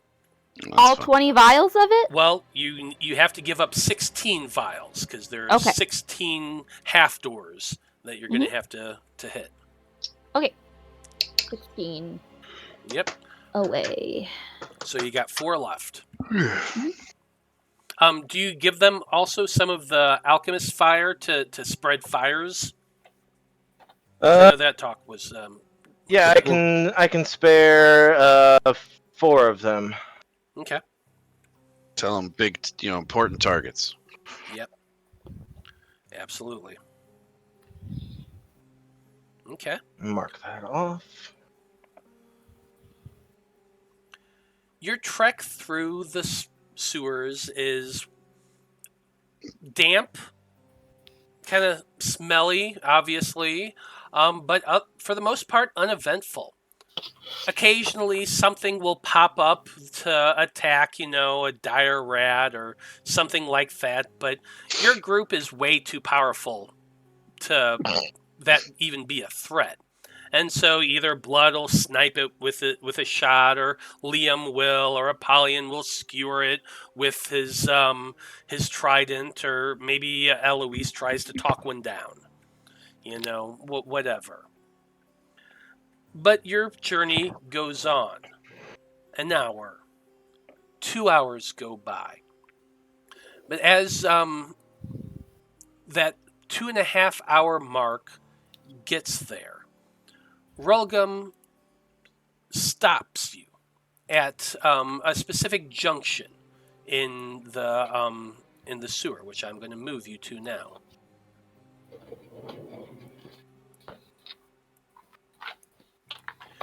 She says, just beyond there, and the corridor to the east, that's where Banningear sets up his hideout. The path from there to get to the prison lies to the south. There's a pathway in the southern side of his hideaway that leads to the next section of the sewers. How do you all plan on proceeding? I mean, it seems like we're going to have to probably face this guy here at some point. Right? Shouldn't try to hide from him. Is there a message due? I mean, he'll do like something like, it's like there's anything you guys do to signal them, or that you're coming, that a friend is coming. We typically announce ourselves when we start heading into the tunnel to let them know who we are and why we're there. Maybe Polly should go first. I got this, guys. I don't think they're gonna know who the I've been Golden training Boy for is. this my whole life. So what are you doing? Yeah, I don't know if they're gonna know who the Golden Boy is, buddy. Yeah, I mean, I guess we'll do what she's saying. You know, we'll approach and announce ourselves. Okay. You start making your way towards the tunnel. What do you do? I mean, I guess like if he was asked, it's like, when you announce yourself, is there anything particular you say? You just say, "Hey, I'm such and such. I'm here to bargain," or Hey, it goes like this. I'm Leo, entering now, carrier of the flame sword. they don't know. They don't know. Oh, I think they may. So Liam quite boldly goes striding forward down the tunnel. You can see that at the far side of it, it is illuminated with torchlight. And you hear a gruff voice call out, "Liam of the Fire Sword, huh? Sounds interesting. Step forward and proclaim your intentions." Alright. So Liam, a little less confident, steps forward. This way? Can I? Yeah. Yeah. Which direction am I Yeah. supposed to go? Oh, okay, got you. Okay. Okay. So, yeah, walking in there and up. All right. So as you step your way towards the chamber itself, it does open up into a room that is about 30 feet wide or so. There is a large staircase and a platform that has been built out of wood over the water of the sewer. To one side, you can see a very large red-skinned demon standing next to a small desk with a ledger on it, some paper and things like that. There is a very large chair next to it, almost like a throne. And the man or demon, Banongir, is leaning on the top of it with his very, very large arm. Mm-hmm. He seems to be clad in, well, something that almost resembles a three-piece suit. He even has a long tie behind a coat. It's very odd looking. He has a pair of glasses perched on a very flat nose, and the eyes behind the glasses are like bright, bright red, almost glowing, with a black pupil in the center. He's leaning there on the chair, and as you come walking in, you see another couple creatures that are kind of standing on four legs in a pair of alcoves in the room. These creatures are just hideous. Do you remember the ankle trolleys in Morag? They looked like gigantic ankylosauruses, but without a tail. These kind of look like a smaller version of that, but they don't have eyes, they don't have a nose, they just have a gigantic mouth, circular, lined with teeth, and this long spiked tongue that just drops down from the mouth, sliding across its legs. It almost looks like a spike-covered vine, but it's a dark purplish pink color. The body itself is covered in these metallic-looking plates, but it's chitinous, as though it grows out from the creature. They both, as you approach, seem to regard you. Their heads go directly towards you, Liam, as you step up the stairs. Mhm. But you see neither eyes. You don't see a nose. You don't really see ear flaps or anything like that either. They're pretty damn hideous looking.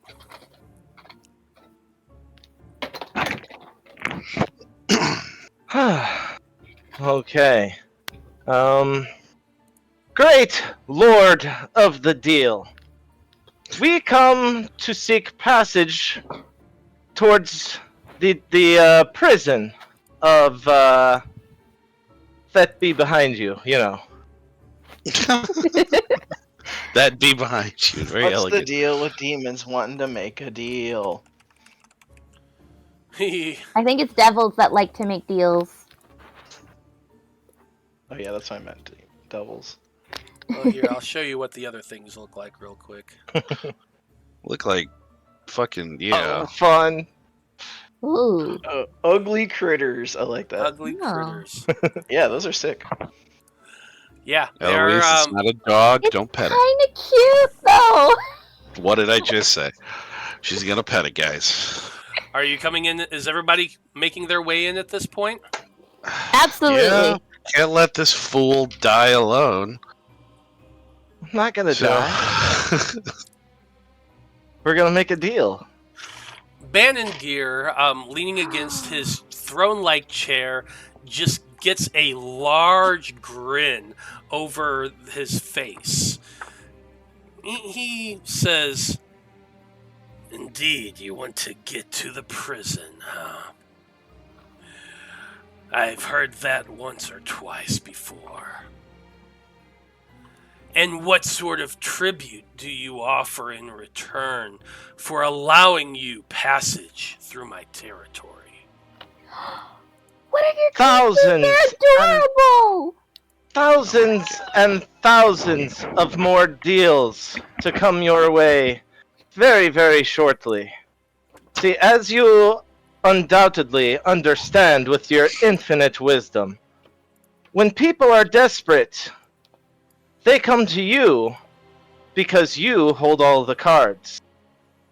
Our passing is going to create the greatest time of desperation this land has ever seen. And you will be primed in the seat of power. And all we ask is passage and time to let this happen. Make a persuasion check. All right. Guidance? That's Can one of she mine, guide right? me? I have that? Um, You have that. So you could cast it if you so wish. However, you do know that it is a spell that has both verbal and somatic components to it. Fair enough. No No need. They I'll get would it. see you if you Yeah. cast the spell. Okay. You can try to do so. I pat you on the subversively. shoulder instead. While Right. I keep oogling the puppies. And what was it you were saying about the creatures? Oh, I just asked him what his creatures were because they're adorable. Adorable, are they? Mhm. These fine underlings are Canoloths. They do my bidding, as do any who serve. And as you say that, you hear in your mind, "Oh yes, we serve the master. The master is wonderful."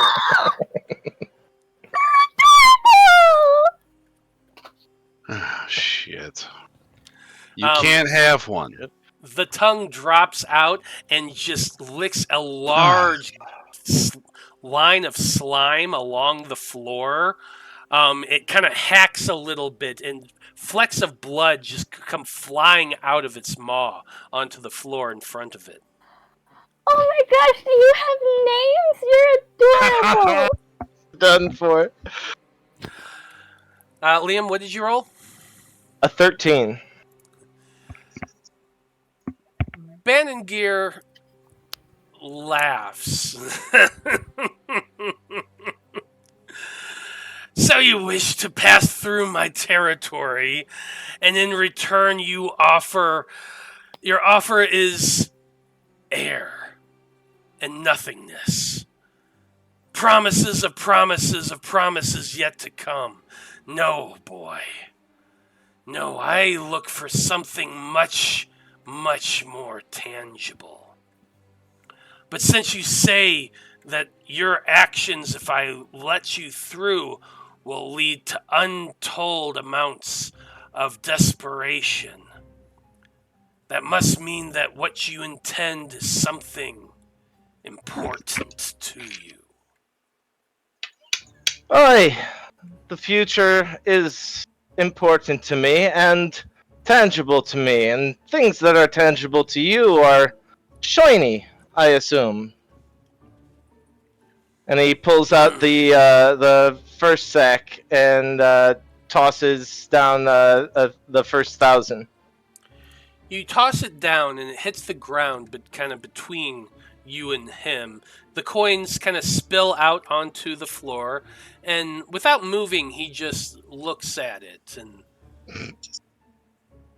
he then looks at you. And before you can blink, suddenly he disappears and reappears right in front of you, leering down at you. This thing is like at least 13 feet tall, and he just looks down at you with this massive grin on his face, and he says, Whoa, I can see right up your nose. Oh. He reaches out and gives your nose a little tweak. I got booped. Yeah. I'll poke him in the belly button back. He smacks your hand when you do that. Aww. Sadness. You all offer such a measly sum. Such simple things gold is. Held in high regard by simple masses. But me, no. I deal in things much, much more meaningful. And I sense that what you wish to accomplish is quite meaningful as well. For you as well for me. But still, clearly important to you. Important to the entire land. Very well. Then for such an important deed that is so important to the land and everyone around, I feel that my fee is a small one. After all, your deeds will affect everyone around, by your own admission. So I'm sure you'll agree that for such a grand and lofty achievement, the sum of a simple soul would be a paltry price. Like you want us to kill someone for you? Oh no, my dear. Oh. I want one of you to relinquish your souls to me. Worry not.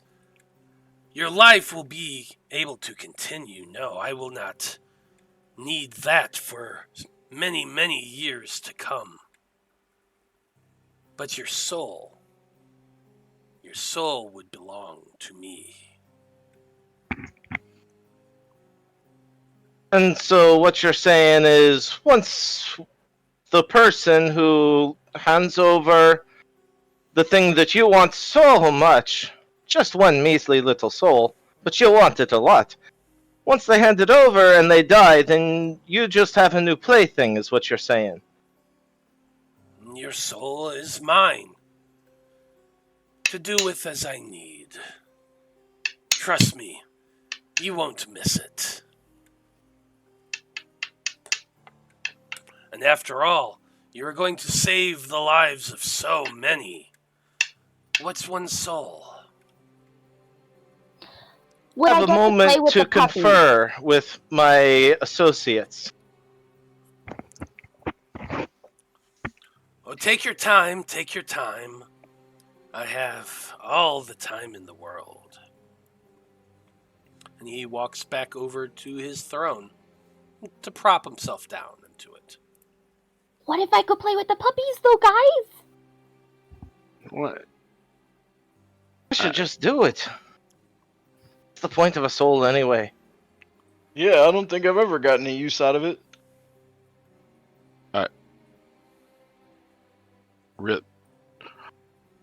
If that's really what you want to do, He's right. It is important. We need to get past. but it's soul. Sacrifices need to be made. I can't say that if I'm not willing to put mine own up.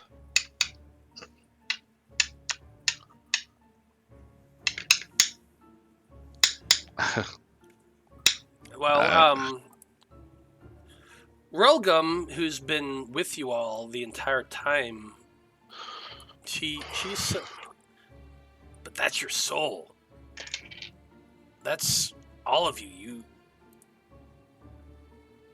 Your bodies are finite. They'll eventually wear down. Your soul is forever. Right, but the number of souls I could save by this one act. Every act we make from this point on is crucial. Do you know of any other way to negotiate that you might want? Because I'm not seeing a way around. I mean, you could ask him, is there any other, anything else? I didn't could see anyone walk. else talking to him, so I just kept talking. You said handcuffs off. Yeah. I mean, I'm not gonna, I don't think you should. I think we should figure out if there is something else we can do, but I mean, Well, then, Blood, go ahead and ask. I guess he was like, counterpoint, is there anything else that you would want in exchange of a soul?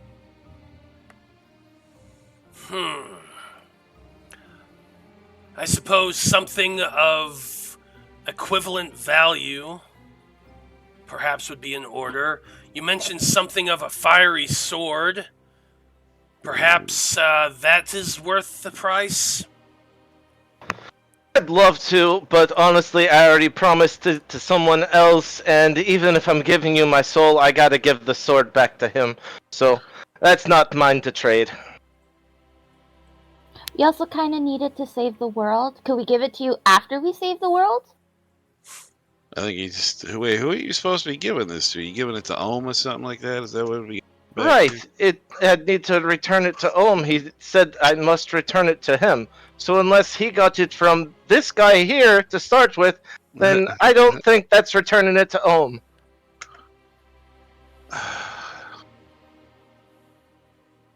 It's like, I mean, now I don't that. But I How do. about you just let him borrow it for 10,000 years? Why don't you let him borrow your trident for 10,000 years and see if he doesn't write something into the fine print to keep it? Let's not be rude. Well, no, 'cause we write it into the fine print of the contract that he has to sign. Bam! Well- Bird law. Okay, Oh well, my God. let's consider our options here. I'm offering a soul. If anyone, but I can't offer my weapon. Nobody else is offering a soul. Can anyone else offer a weapon? Well,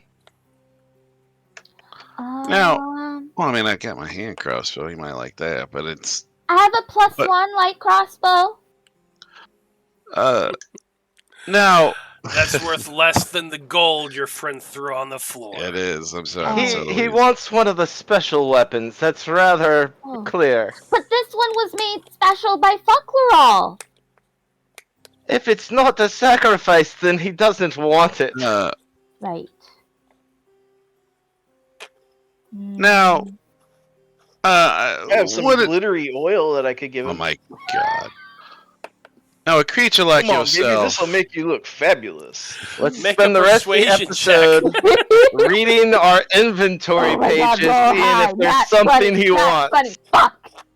Oh, Oh, it looks like it's cocked on a 13 and a 15. Jesus. Act. I think not.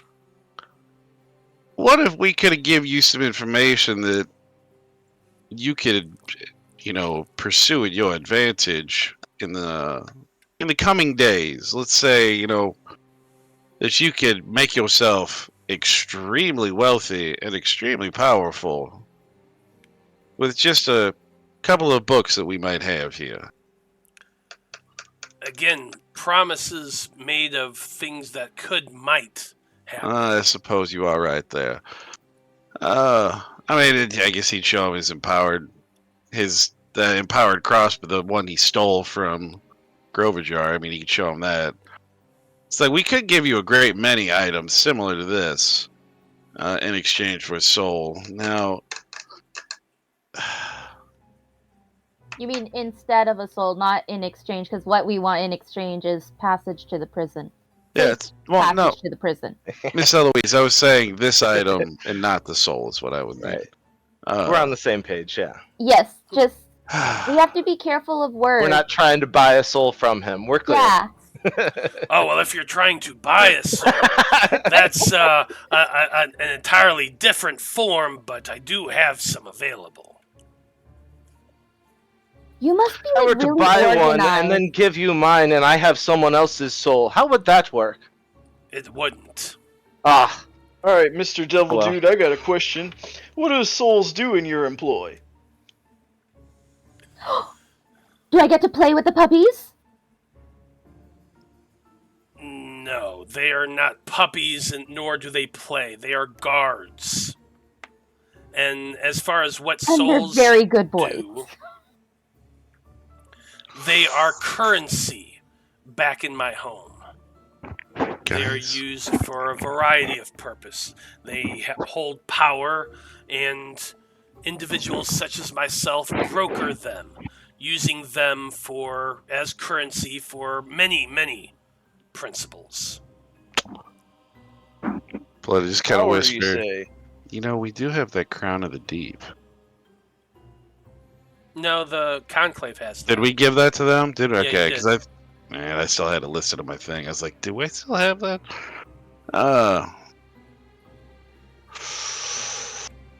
Yeah, I don't think any of the other. I mean, we got a bunch of Helmet Telepathy. That Black Lance. Did we ever figure out what that Black Lance did? Yeah. That was being held by the Inquisitor or whatever. I remember it was a moderately powerful lance. I don't remember what it does offhand, but I know it did necrotic damage, and in addition to regular damage. Probably not something he Oh wants. yeah, though, Lance but of the you'd be- Inquisition. It's a +2 lance. It is legendary. Does Yeah. it have other abilities? Yeah, +2 lance, made of pure black metal from ancient meteorite. On a hit, the target takes 3d8 necrotic damage. The weapon has 6 charges. It regains a D6 charge at midnight. You get to cast Spider Climb, Zone of Truth, Detect Magic, Silence, or Magic Missile out of it. It says spells. I'll fill this in later. I'm assuming those are the spells you filled in. So there Yeah. you go. That None of us are using it. Mm-hmm. But I just feel like he was like, While oh, we're deciding, I'll grab Just- the alchemy jug out of the bag, and I'll make it produce some beer for us. okay. You pull Pull- out some mugs. You have the alchemy jug. Make some beer. you know what? Start Offer passing this around. a Right. You know drink what? to him, Here's- obviously. Yeah, cheers to a devilish deal here. We're figuring it out. Last Well, I beer mean- while I still have a soul, right? He would hold. I mean, Blood will bring that out, give it to Apollyon. He'll be like, "What? Why don't you go see if he likes this?" Since it is a legendary weapon. I am going to need whoever presents it to him to make another persuasion check. Fucking balls. What's yours, Apollyon? Is it? What's your One. persuade? Oh, Well, yeah, how I about mean, what's Eloise's? Probably 1. Is yeah, it? mine's a 7. Nobody's Vale's a pretty warlock. talkative. Yeah. I mean, I'm Nobody's good. a I just warlock rolled or a low. sorcerer. Vale can have his zombies carried over for him. Well, Vale does Maybe have a 9 in persuasion. Yeah, That- man. that beats me. We can let Vale do it, and then like he makes a show of it. Zombies like get him down, then like they walk it over and present it to him, and So then Vale comes up and all condescending says, Mhm. well, God. since you want some type of powerful magical weapon, this here is a weapon from my home in Mesaboran. It is one of the most powerful weapons that comes from that realm, and we would like to offer it to you as payment for allowing us through. And he rolled an 11. Yep. He's got 3 lucky points. He does have 3 lucky points. I will 2. allow him to re-roll. Oh yeah, he has 2 right now. Yeah, he's So got I 2 will allow more. him to re-roll. Yes. Yeah, all right. 21.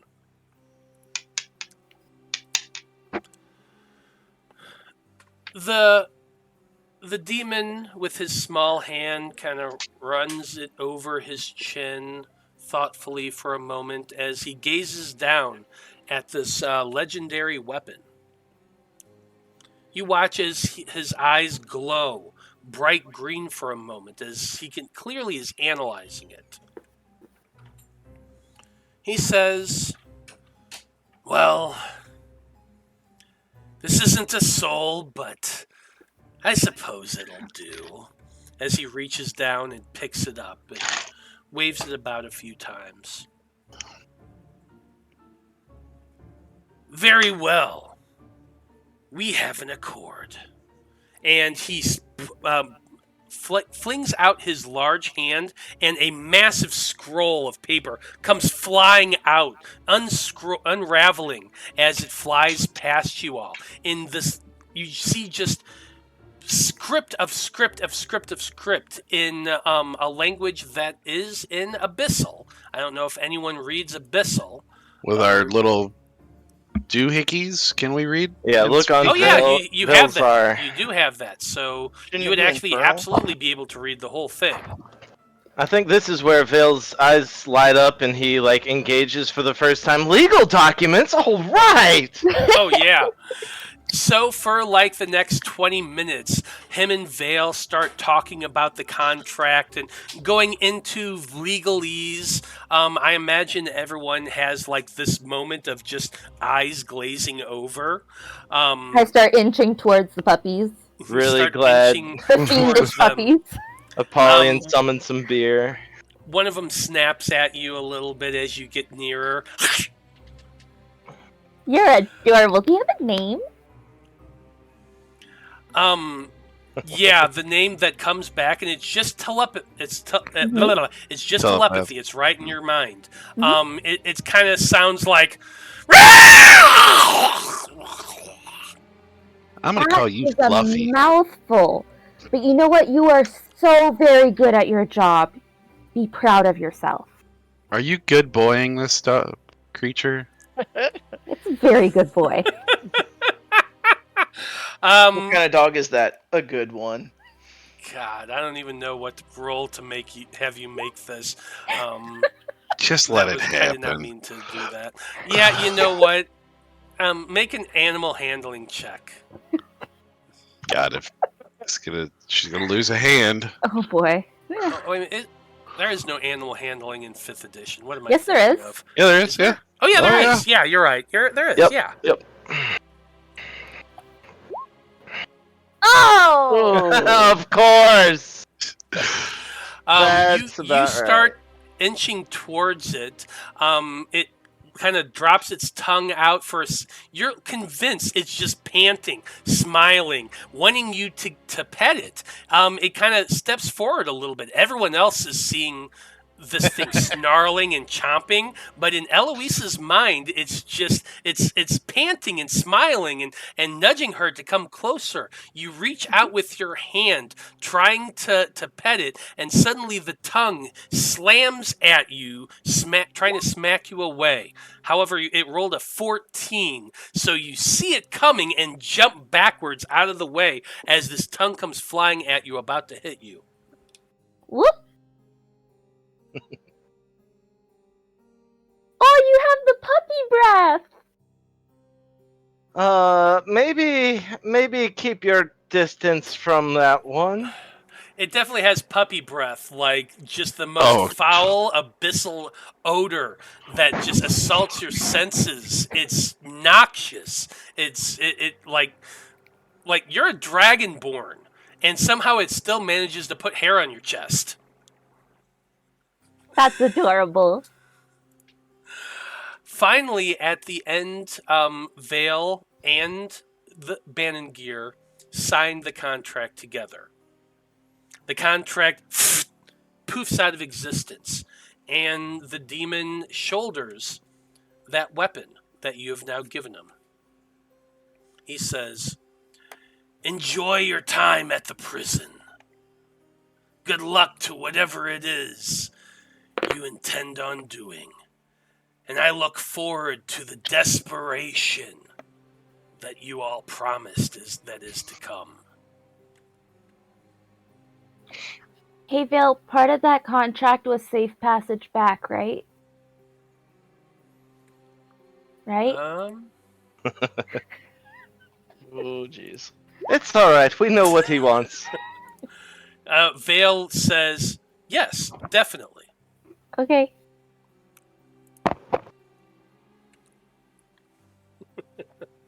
Next episode, Prison Break. Yeah, as we're Next walking episode through, is Break. Blood will be like, that looks better on his shoulder than that pussy I killed. You know. Can we tattoo the map of the prison on Apollyon? Was the Are Inquisitor's you gonna ring have anything any real special? estate left, Apollyon? The Inquisitor wasn't a cat. Yeah, He was maybe. not a tabaxi. No, he was a yeah, well, drow. he's saying pussy in other terms. I was fucking with you. The ring I took off him, the Veil didn't want me to at the time because I guess he was playing his long con. Do we ever have that checked? The Inquisitor's Yeah, ring? it was just a ring of protection, but Oh. the symbol on it was a symbol of authority down in Mesoboran. Does it match the lance in any way? There is, yeah. Well, the Inquisitor's symbol is on both. Yeah.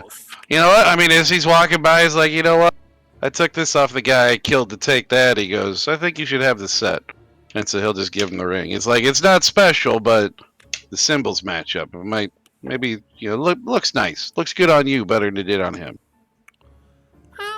Give me a persuasion or a performance or something charisma based that to try to impress this guy with this gift. They're both +7, so.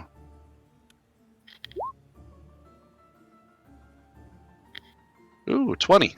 Dirty 20. I appreciate the thoughtfulness. Care to tell me your names? Hi, I'm Eloise. Here's Also, power. The fact that you, are so organized and have to deal with so much paperwork is just really impressive to me. I would not be able to do it. So, kudos to you.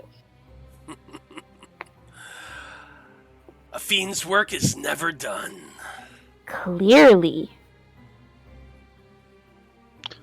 Although I this, think that's... maybe I think come that's back to actually Holland.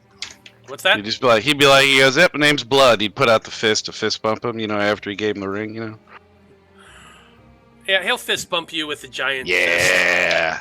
Blood would be like, yeah. It's like if all goes well, I think I'm going to enjoy working with you in future. This is going to be fun. And Apollyon will spread his wings. Be like, remember the name, Apollyon the Dragon.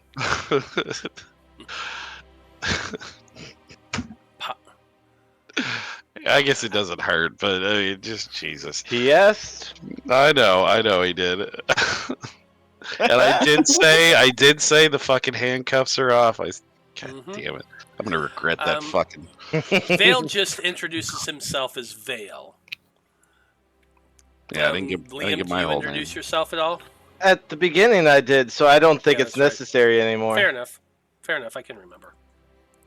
Well, anyway, the demon lets you past and allows you to continue on into the next tunnel. And that's exactly where we're going to end things for this evening. So next week, we're jumping right on into a prison break. Should be a lot of fun. But in the meantime, on behalf of everyone here in the Faab Five and everyone in the Random Rhapsody crew, I would just like to say thank you, folks. It's been a delight. So long. Good luck. And until next time, keep it fabulous, baby. Whoop, Good night. Bye. Wednesdays at 6.